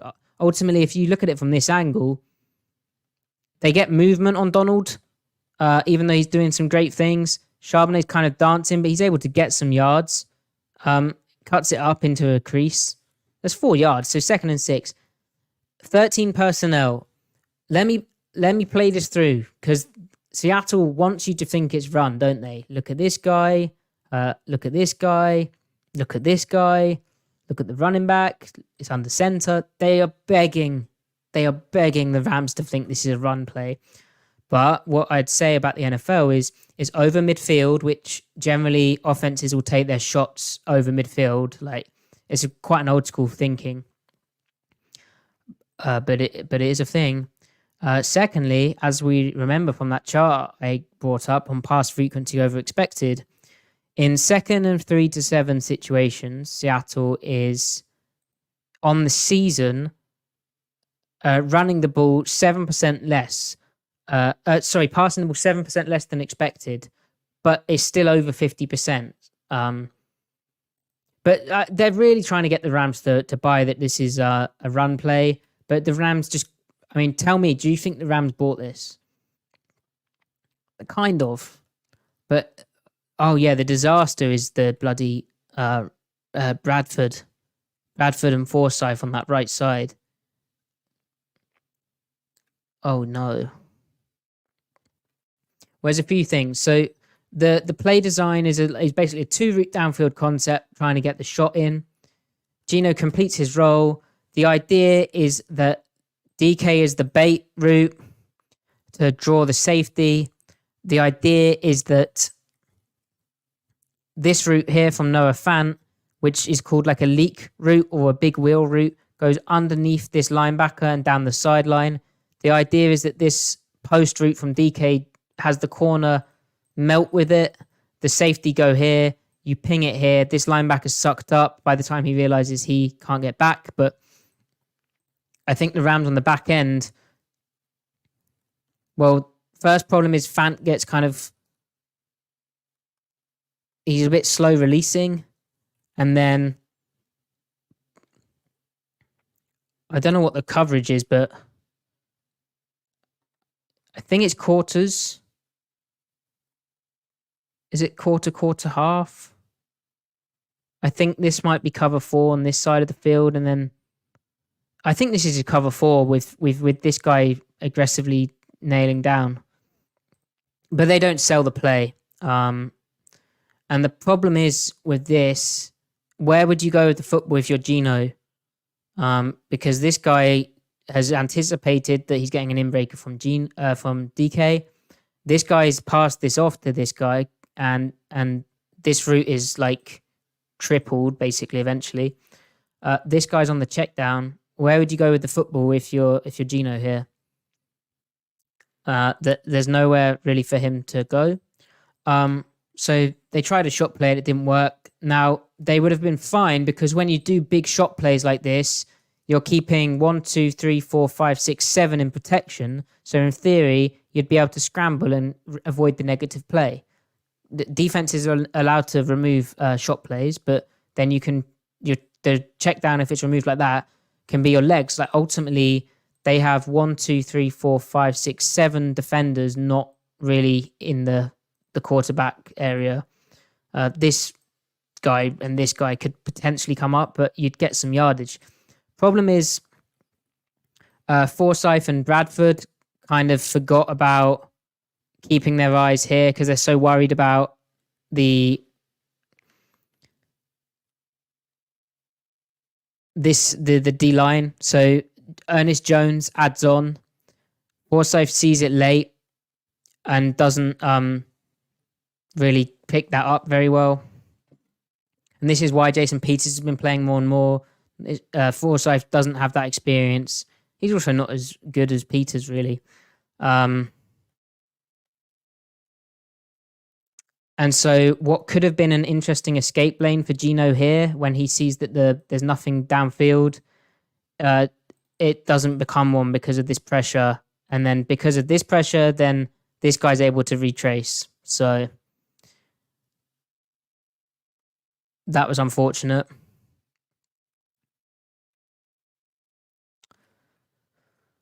So then that brings up 3rd and 11 because Gino kind of got sacked. Good job protecting the football. 3rd and 11. This is a common play around the league. CJ Stroud hit on it. Basically, you're going to have, I believe, these guys probably have the option to take this all the way or hitch up. And then you have like an over the middle route here. You can then pass protect with both these. Now, this is the Rams again destroying Seattle's pass protection. Gino's back foot hits here. And he's probably thinking, okay, I can maybe ping this to Lockett here. Let me go back to the start and find out where the first down marker is. 3rd and 11, ball on the 47, meaning the first down marker's on the 36. Is that no?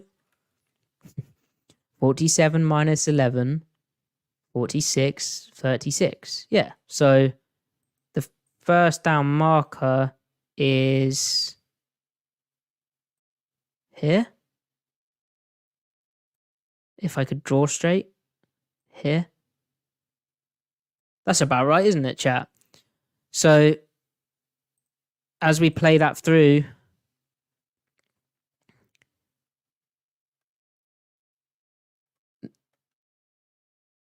oh, the lines moved. Brilliant. Lockett is kind of at the first down marker, but I'm not sure about it. But they might have been able to hit that to Lockett. You'll see defensively, I believe this is...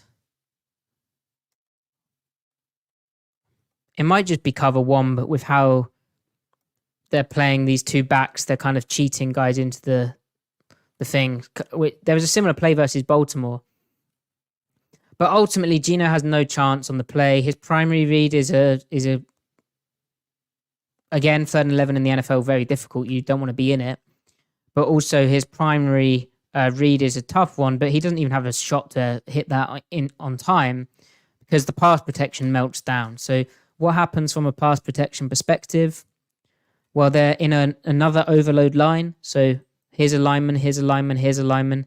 Here's Aaron Donald away from the overload. So that naturally creates one-on-ones because how am I going to block the overload? Well, all you need to do is walk this guy up and then suddenly we're sliding here, we're sliding here, we're sliding here. I've got to worry about this backer, so I have to be on an island on Aaron Donald. So Seattle kind of trying to factor that in as well. They try and keep these two in protection to start off with. and use a bit of chip protection.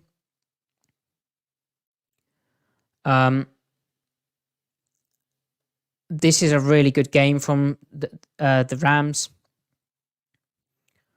And Anthony Bradford's weakness so far, remember, he's a 4th round pick. I see David pointing out he shouldn't really be playing. Well, Phil Haynes is supposedly healthy, but they're trying to give Bradford work. But here, and it's not like the others are that much better at it. Here, basically, this is an interior pick game. LA knows that they're likely to basically get it play out like man or a slide to the overload side. So what they do is pick here, and then step this guy up to occupy the guard and then loop him around the back of the pick. So what you'll notice is how Evan Brown steps down with the first picker. Then Anthony Bradford steps down with the second. He doesn't have that. We saw how Jason Peters kind of worked back. He's not able to stay square and then work back to guys. He fully has to sort of turn his body with the way his technique is right now. That opens the gate for Ernest Jones to loop around. And Gino, again, in 3rd and 11, you kind of have to hold the ball for Roots to get open at the sticks. Gino has a clean rusher up his face. He does well to, again, we talked about how he's avoiding sacks and working within the pocket, works out the pocket, is able to check the ball down. But it's unfortunate because, the chips are great. Like, nice chip, helps out Stone Forsyth, nice chip on Donald, who is an absolute wrecking crew. But, it slows him down slightly. But ultimately, the interior pick game is what gets them. And again, 3rd and 11, that's when this stuff can happen. Okay, so 4th and 2, which they pick up, which is a good... How did it get to 4th and 2? Oh, from the check down. So, great job from Gino. That can't be understated. Like, this is a dead situation. But with the Rams playing at the sticks here and trying to cheat numbers back with how Seattle's playing the protection, something that the Ravens did to Seattle and had success with, Gino's learning. He loops out, finds his check down, and somehow they get a 9-yard gain on the play.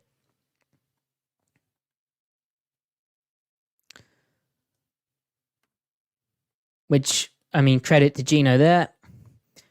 Now, 4th and 2, this is a good play design. It's something Seattle likes doing. But when you're going to get man, and that looks like man, that looks like man, that looks like man, and you've got a tight end outside, so is that a safety on him? If it's a safety outside on the tight end, it's a man indicator because you don't want a corner on a tight end. You want the corners on the receivers. He shifts inside, they bump over. So they're trying to disguise whether they're in man or zone. But they end up just playing man-to-man. The idea being this is a bunch of pick routes. They don't actually really pick off the inside backer, but it's still, he has to, because the inside backer has to go underneath this route, it creates the angle out here, and these guys are all run off, so there's a lot of space out here. So, but generally on the concept, better spacing. Remember we saw that pick earlier where the timing between Lockett and JSN was off in terms of the rub. Here, the spacing is much better. They're not motioning into it. They're just doing it. That backer's like, I'm going to get picked if I have to, because his optimal path would be here, wouldn't it? Remember, the sticks are, I think, here. His optimal path would be that to cut that off. Instead, he has to go like that. And that's enough traffic for Charbonnet. Gino, good accuracy. Charbonnet, good turning around. Easy first down conversion.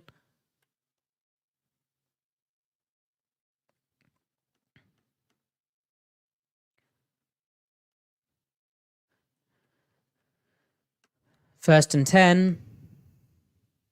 Okay, so on the broadcast on this play, this is the shot to Metcalf. They were saying how this is a miss. What are your thoughts here, guys?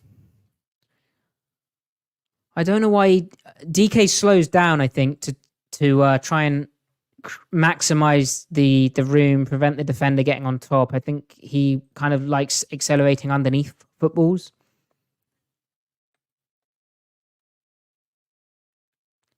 Joshua, you're saying to throw the ball here to JSN. I'm sorry, but that's not how the NFL offenses work. The whole purpose of the play is very important to understand this. The whole purpose of the play is they know they're getting a man coverage.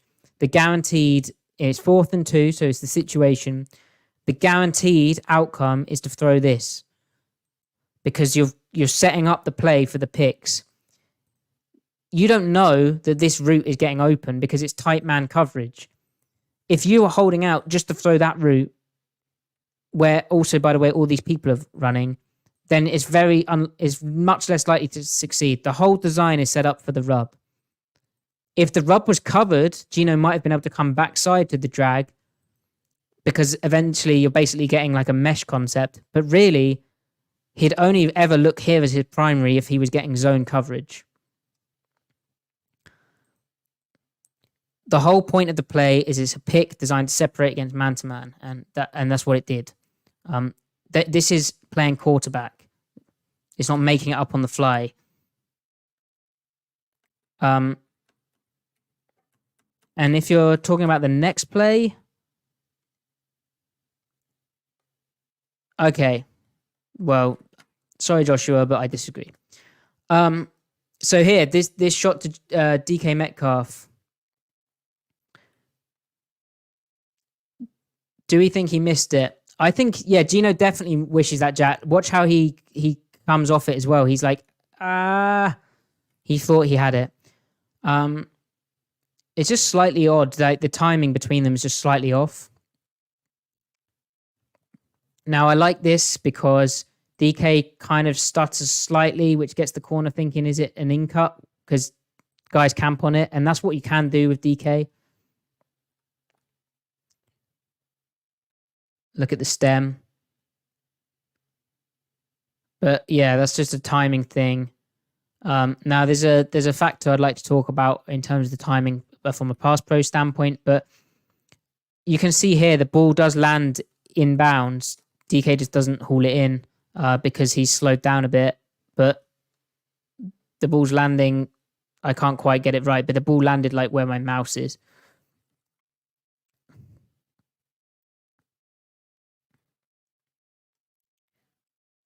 Now, from a pass pro standpoint,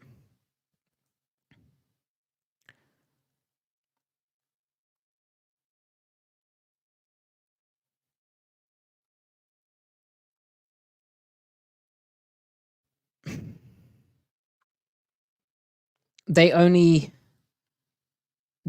chip over here, and Aaron Donald just causes problems, which makes Evan Brown's block tough. And Gino's not able to fully step into this with how this rush happens. But ultimately, this is the type of shot you have to convert in the NFL when it's there. And I think, they just needed one touchdown out of this game. And one more touchdown. And this is the play you could fault Gino for. But I just found it interesting how DK slowed up on it. They're really wanting to run underneath it and try and hold as much space in the red zone until the ball's in the air to prevent the comeback. But yeah, I do wonder as well if Gino is like what happened in that Giants game, if that did impact him, because his mechanics do seem slightly, and I'm by no means a big quarterback expert, but his mechanics do seem slightly funky. Like the release is a bit longer. It's all a bit longer. It's a bit more lower body involved. I don't know. It's a bit more of a wind up. Anyway, 2nd and 10. Oh, there's the flag. So this is a penalty on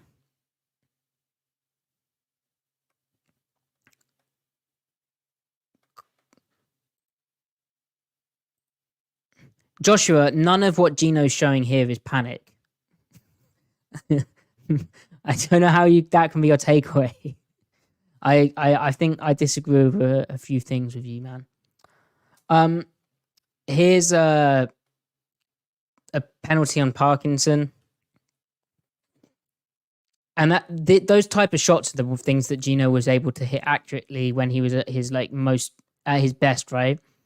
That's what's really hurting them as well. Like the offense is shooting themselves in the foot, and then the shots which are there aren't hitting. And that part of that is Gino not quite being on the same page with receivers. Part of that was him just missing that play. I don't know about this being a hold on Parkinson. He gets outside his pads. I think from the end zone angle here, you do see how that little tug there and the way that the pad pulls down, being outside the frame, is what they throw the flag on, along with not letting him run all the way and the kind of spin around.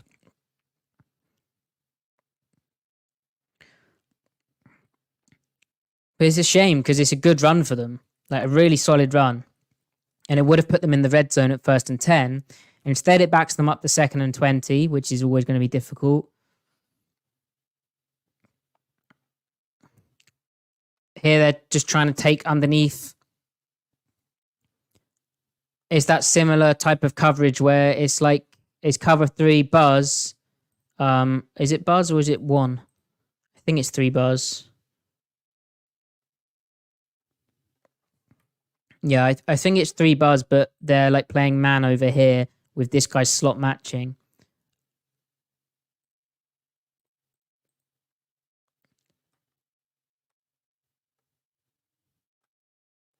And check down to the outside receiver, kind of reading this high-low, staying within the structure of the play.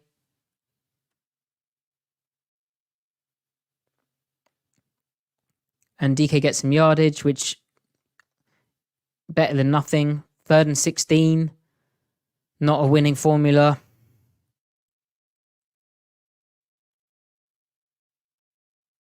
Oh my gosh. Yeah, I mean, you can't do anything here.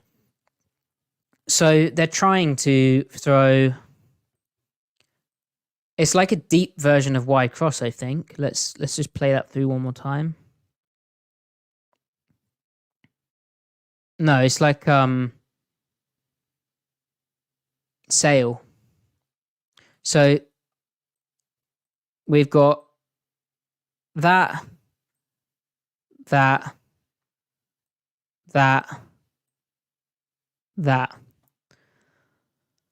and the pass protection just completely kills what is possible on the play. And again, it's a really good design from Raheem Morris. And again, it's working the play design. So Gino's back foot hits, and ideally he'd be able to hitch up and complete this pass. But pass pro wise, so Seattle's sliding towards Aaron Donald's side again. So they slide the center here, slide here. So they're one-on-one on this side of the formation. If they keep their back in, well, let's play it through. So what LA does is they drop this guy. They make Donald get 2 here, but there's also the center coming here. There's a one-on-one on this side. And then it's Cross and Dallas picking up the spare linebacker. So Seattle has the numbers for this, but Dallas completely loses on his block, which puts Gino in a terrible situation where he can't read from his primary off onto the play. So if you pause it here, Joshua, if you think Gino can step up there, you're expecting miraculous things, my guy. No quarterback can step up into that. Gino can slide to the right. Okay. I don't think so.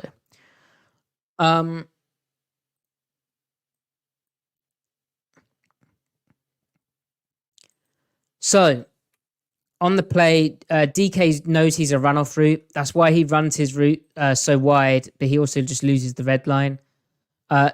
Gino is trying to think about this type of window, and then basically if it's not there in a certain time, you'd be able to, because they're just running like cover 3, I think. Yeah, it's just cover 3, but with kind of a match here and a match out here. But the way that Lockett's route attracts remember, this is an edge player who was dropped off the edge to then send this guy on to get him on the running back. The way this guy sucks up and the way that this guy kind of stays on the hash as the curl flat, there's also a window here in the middle of the field. So the read for Gino is out here. If he can't get there in time, or if this guy's over the route, come back here and ping it into this hole.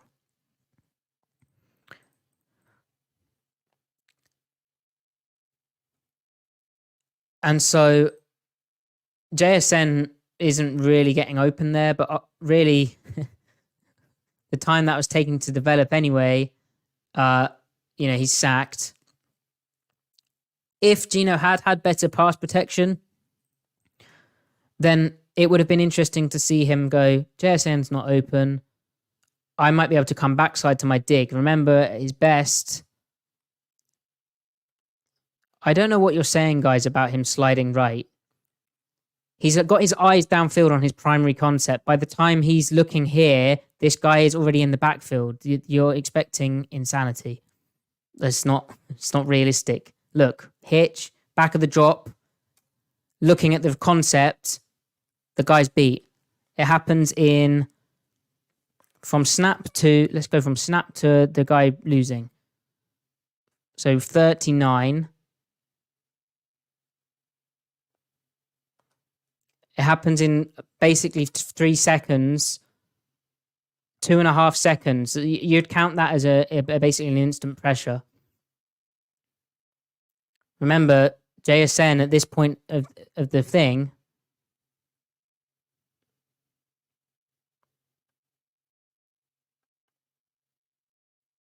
isn't even breaking open yet, and this is lost.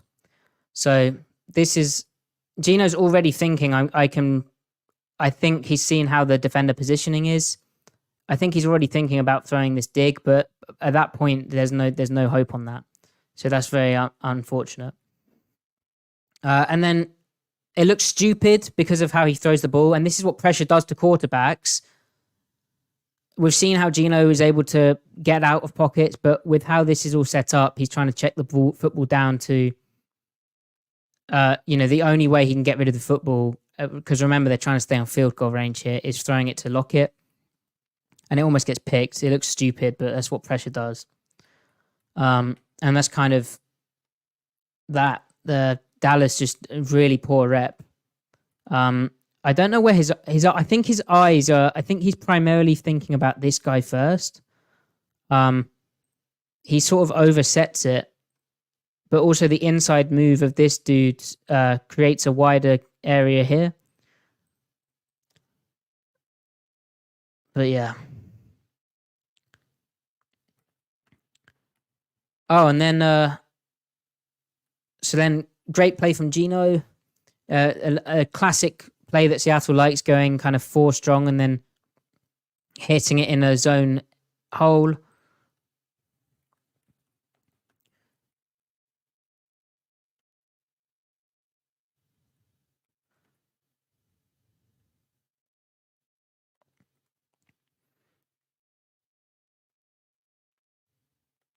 Yeah, you're right, Majombo. People are forgetting that this is happening in 2 seconds or less. But anyway. And on 3rd and 11, if it's happening in 2 seconds and less in 1st and 10, then you just throw the underneath route.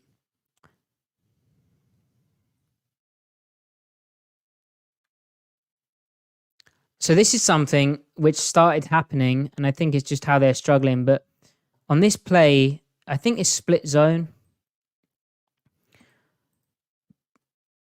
Is it? But the way that they're able to climb onto guys is like, it should be, you'd expect it to be better, because the safety or the corner on the play is by design unblocked. But really, you should be able to, the idea is that you do that. But Bradford is like super, super cautious climbing. He's like, I really need to secure this block and hold this block, and sort of is late or doesn't get up to 59. It's like he thinks Brown is going to get up there. Like this way of playing the combo, it would. It doesn't.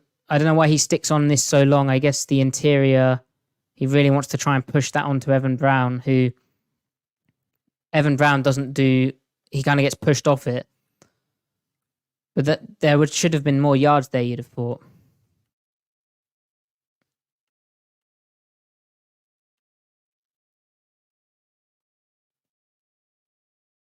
But it's still a 4-yard run. Okay, 2nd and 6. The way that JSN's been followed there looks like man. They're like resetting their line. So it's the strong overload look again. With the 2 mugged linebackers here.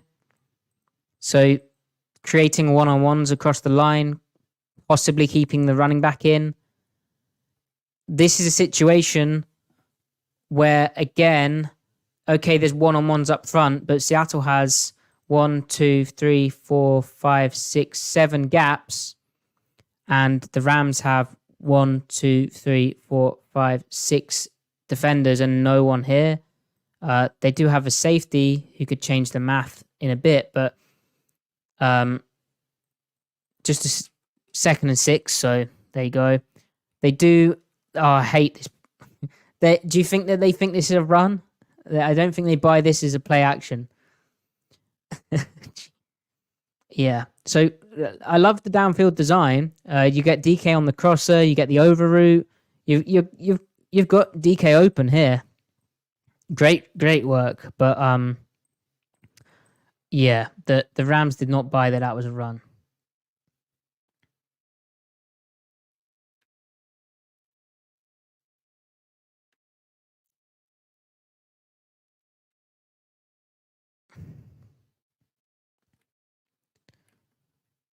So that's the downfield passing concept working, but the pass protection limiting.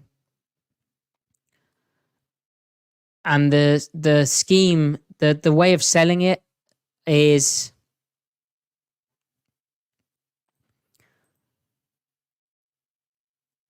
it's trying to look like the same split zone design that Seattle was achieving success. Well, not success, but they did okay with it in their run game. But because everyone is down and it's one-on-ones, they're not really able to sell the run part of that in their pass protection. Like it's fairly obvious that they're all hi-hats.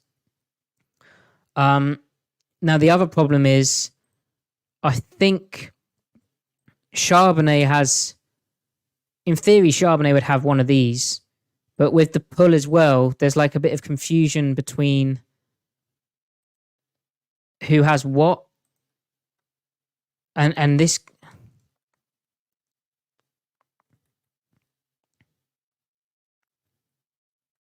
yeah, they sort of end up not. 2 of them end up on Jones, and it kind of bumps off, makes that block harder on Charbonnet, and Fant doesn't actually stay.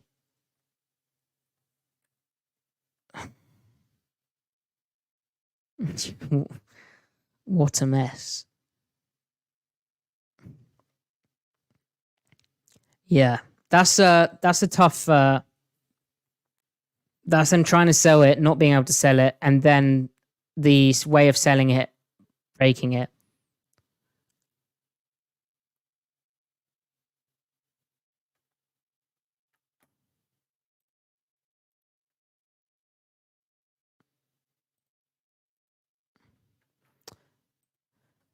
Anyway.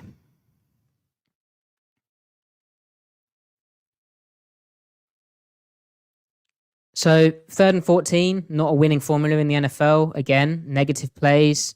There's that overload look. And yeah, good point. I should have mentioned that. This pushes into Fant, doesn't it? The way that they rush to contact here. Aaron. And it's even more galling because Aaron Donald's not even on the field for that play.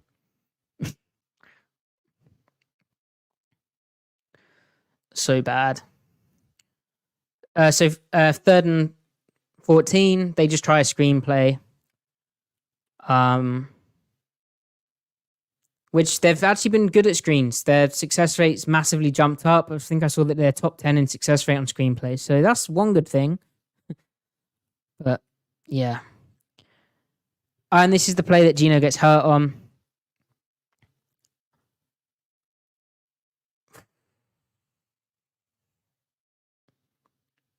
Phil Haynes just gets inside moved by Donald.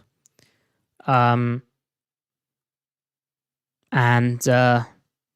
again, I think this is a pretty obvious pass formation for Seattle. It's 1st and 10. What was telling to me, I don't know if you guys saw this, but on the broadcast, they showed Pete Carroll just before this play on the sideline. He took his headset off and then he started talking to wide receivers coach Sanjay Lal. Could have been about anything, but maybe a surprise that they're passing a 16-7 up, 1st and 10, ball on 36, with how the pass protection had started looking, with this kind of look as well and this appearance, like a straight drop back. Now, yeah, Haynes just gets worked, which is unfortunate. It's also why you play this look, though, because you've got a head-up nose tackle, then you've got man protection out here, man protection out here, man protection out here. You're blitzing over here. For Donald, if your nose can slide here and widen the A, you have a clear two-way go because it's man protection. And Donald's got that incredible quickness, but also it's getting him one-on-one. Look, the center stepped down with the slant. Donald's just too fast and just crazy. Crazy short area quickness for a guy his size. Good job from Charbonnet picking up the blitz, but unfortunately Donald's too good. Is that roughing the passer? Potentially, yeah. If you look at it from this angle, there was a view on the broadcast where the camera gets in the way, but his hand hits the helmet of Gino. We've seen Maffei get flagged for less. And I think because he gets hit so high up, that's part of why Gino lands so weird, because he gets like smacked onto his back. And it's not zero effort here. It's just this guy's way quicker out of his stance. You notice Haynes, his first step is to set outside because he knows how quick Donald is around the B gap. Hence why the inside move is so effective. Just a game wrecker. Now, it's unfortunate as well because I think DK down the sideline would have been interesting. It would have been nice to see them take a shot. You see Gino was looking over here and then I think wanted to try and hold the safety here, and then he wanted to throw that type of shot against the one-on-one because it's just a cover 3 fire zone, I think. Maybe it's just cover 1, actually. Yeah, it's just cover 1. But, yeah.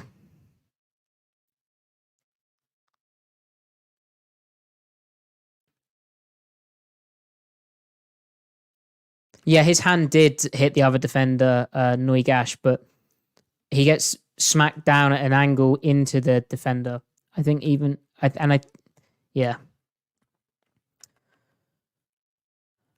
So Gino's out the game, and that's how the offense was so frustrating. And I mean, how much of that do you put on Shane Waldron and his play calling? Because I know after the game I was quite critical, but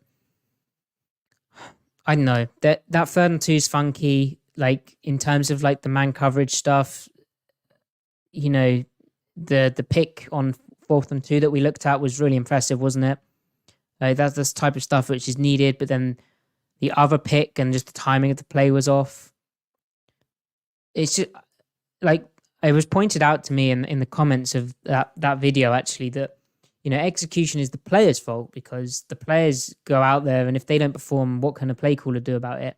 And there's an element of truth to that, but ultimately the reason that, you know, coaches get fired, and I'm not saying that should happen, but the reason that coaches get fired in the NFL is because it is ultimately their responsibility to make sure players execute their plays.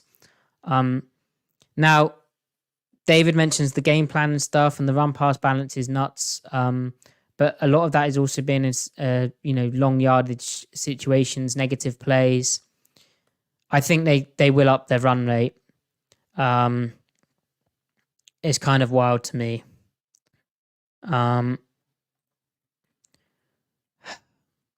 Yeah, but there's no fix all solution, which isn't the best selling point for the podcast, is it?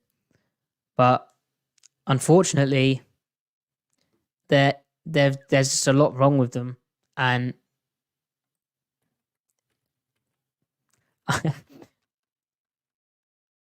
yeah. And Raheem Morris called a really good game. He kind of know. I would suggest that their formations may have some pretty clear run pass tells, or certainly that they're passing. But yeah, I've kind of done so much on it that I'm sort of forgetting bits and pieces. Anyway, please do like the video and comment down below if you like the format. I'll try and add some chapters in. It's been 2 hours, so I don't know, and it's nearly midnight Eastern time, which means it's nearly 5 a.m. my time. I don't think I can do the defense as well. I could, but I'd need to go get a drink. Give the podcast a 5-star review. Follow me at Matty F. Brown. Follow the pod at Seattle Overload. Tell a friend about it, because that does help us grow. It's really cool to have so many people in here live. Thank you so much. I'm glad that you find it educational as well. Thank you, Majombo.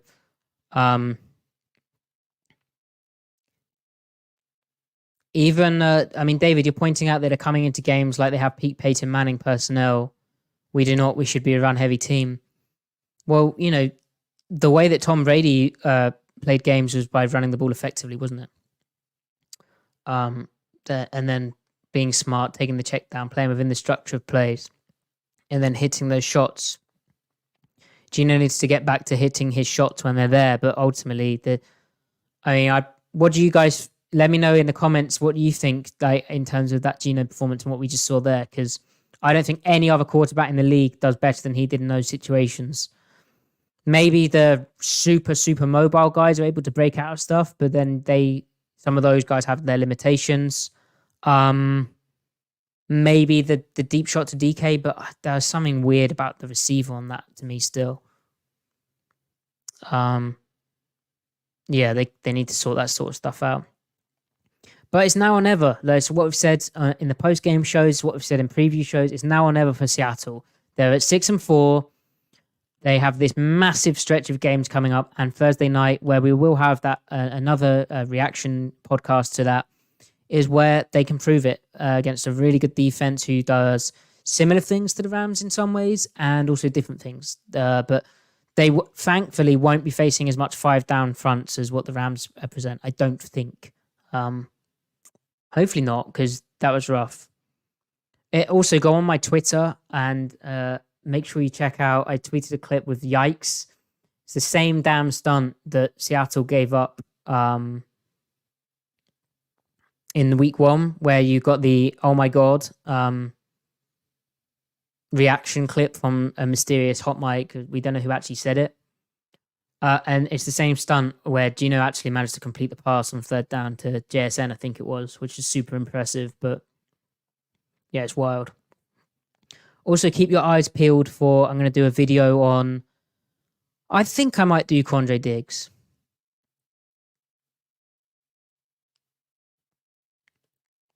I might do Quandre Diggs because he's playing good. Playing good, even if the ball's not quite getting thrown at him, which is kind of what happens with safeties when they're playing good. So, yeah, maybe Quandre. But if there's anyone that you guys really want to see, that would be welcome as well. I'm always open to suggestions. I like to keep it kind of... It's realistic, but I like to keep it with a positive slant, because I think this tape stuff has been a bit negative. Well, not negative, but sad recently. We need offense breakdowns, no more defense, says Big O. Big O, you've just had an hour and a half of offense. What more offense do you want to see? How Jason Peters is playing well? You could do that. You definitely could do that. Um, I will think of that. And yeah, I hope because I'll try and get a guest on tomorrow to do a 49ers preview. I'll see how that goes and if I've got the time to do that. But if not, do have a great Thanksgiving. I don't celebrate that here. I'm envious of you who do. Even though, so we have turkey for Christmas, which is an American like influenced thing. And I agree with the anti-turkey sentiment that I've seen emerge around Thanksgiving time. Bad. And don't say it's because I don't season turkey or that I don't know how to cook turkey. It's just an inferior poultry item. It's just not that good, is it? And also the other thing with Thanksgiving, and I'd be saying this, I'd be bullying Griff about this. What is it with this the marshmallow and the sweet potato? I don't like. Can someone explain? It sounds really bad. I don't really have a sweet tooth, so maybe it's just the savory in me. But why are we? And then I've seen plates where they look like really good plates. They're all Tyler, I can hate on candied yams, but it's more the marshmallow aspect on that. And I've seen plates where they have like it looks really nice and like there's like really amazing trimmings like stuffing and mac and cheese and greens and all that good stuff. And then there's like a dump of like Oreo mixture. Is that a thing? I think that's a thing. I've seen Thanksgiving plates with like just Oreo like ice cream on there. Am I talking out my ass? Like next to the turkey. Someone will have to let me know. Yeah, Jen, you're saying about Damian Lewis. Yeah. What my hope, I guess, for this is the offensive line going into this with the continuity up front. Okay, you bring in Evan Brown, but he's actually been playing really well, especially the start of the season. He looked like an upgrade on Austin Blythe. The cope was, or not the cope, but the hope was heading into the season, and the cope now is that they were meant to be better than this. We expected good things out of them, and honestly, the O-line is just really struggling of late. And maybe it's just the fact that they're still not quite on the same page, and teams are sort of ahead of them in terms of their tendencies. But man, the other thing as well is, it's clear passing downs in the NFL are really bloody difficult, and you don't want that many of them. You can do 1 or 2 or 3. We've just seen in this game, we've seen about 10. Like, it's not good. It's not good. And then there's other things like not just the down and distance and the length of that, but, as I've said, the formation, whether that's telling, giving a tip off. Anyway, I'm going around in circles now, but no Oreos in my Thanksgiving dinner. I haven't seen that, but someone probably does it. Okay, Jay. Maybe it was just like a picture. Maybe I was being trolled because I don't really know about Thanksgiving that much. Okay. Thank you, everyone. Let me also, is the thumbnail annoying? Or does it make you want to click on the video? Because we've had a lot of engagement. I've had a lot of engagements now. We've had a lot of people in here, which is really nice. So maybe the thumbnail works, or maybe you are enjoying the content. But yeah, Andrew, both. As in, the thumbnail is annoying, but you click on it. Yeah, I did wonder about that. Marshmallows are gross. Well, Jen, that's where you and I disagree, because marshmallows are great, just not with like sweet potato and the savory items. Anyhow, all right. Thank you, everyone. Have a good rest of your day. Appreciate you spending the time with me.